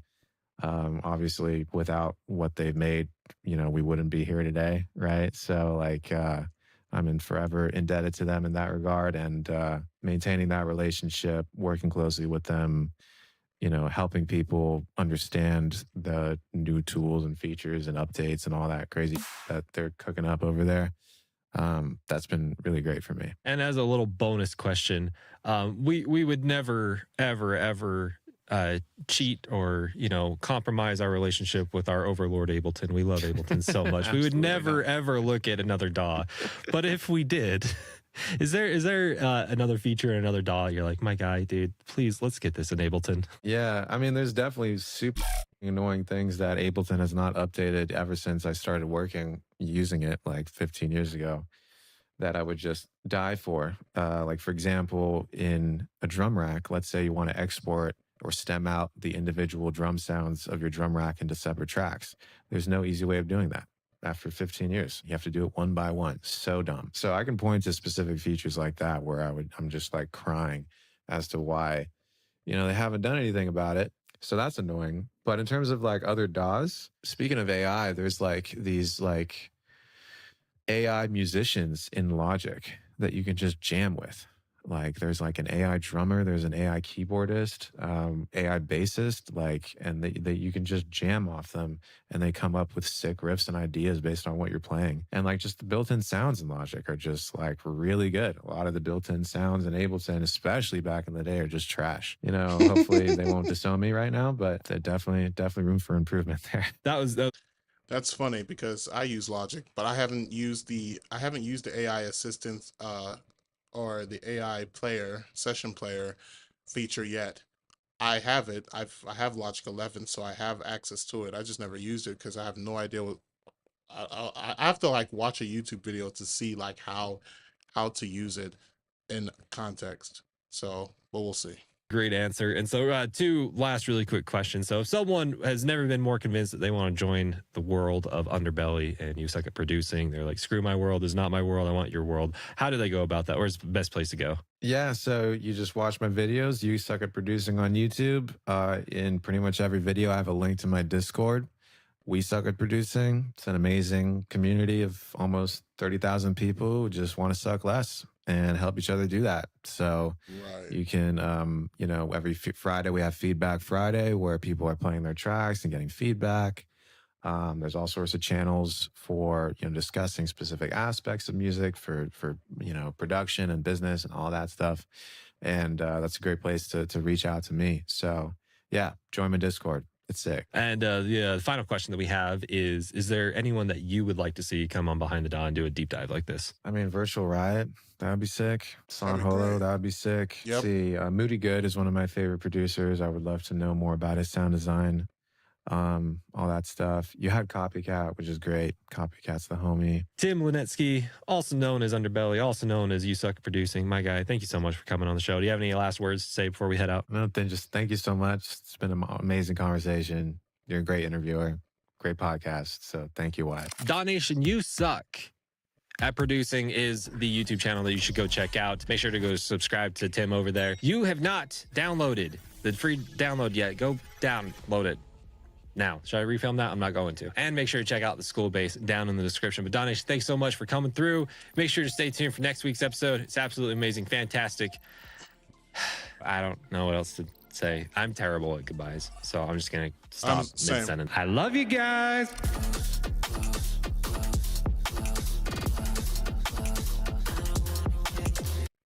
All right, man. I'm not gonna lie that that last 30 minutes, I was fighting for my life because my eyelids wants to just shut and just want my body to power down. And that's exactly what I'm going to do. I am going to go to bed because I am sleepy. But that's it, man. Great DAW Nation video by Wyatt Choi and Underbelly. It's an artist that I'm not really familiar with. I've never heard his name or nothing like that. But there's a lot of people in the scene I don't know, I never heard of, because I feel like I'm still understanding and learning about the scene as I go. So, but all the points where they spoke about with AI, with marketing, with trying to find the line between being an artist and a billboard and all that stuff, like I completely can relate to all that stuff, and I know a lot of people can relate to that too, because this is like, it's like a web of obstacles that every producer goes through in some way, shape, or form, in some fashion. But yeah, really dope video. AMP video was really dope too. Thank you guys so much for watching today's stream. I hope you guys learned something like I did. I hope you guys walk away with a little bit more knowledge of what we watched on the podcast, on the DAW Nation podcast. So I definitely learned something and gravitated and resonated with Underbelly when it comes to like being multi-genre and sticking to one box or trying to create a brand and all that stuff. And even with tapping into our abilities to sing on our tracks, like that was something, that was the highlight of the whole thing, that and the AI discussion. So yeah, I love that. I love the video. Wyatt Choi, you did a great job. I can't wait to hear more. But anyway, thank you guys so much for watching. I'm gonna go to bed. But I will see you guys next time, and we'll probably have some more reactions. With that being said, I'm out of here, y'all. Y'all have a good night. Take care. Day now. Peace.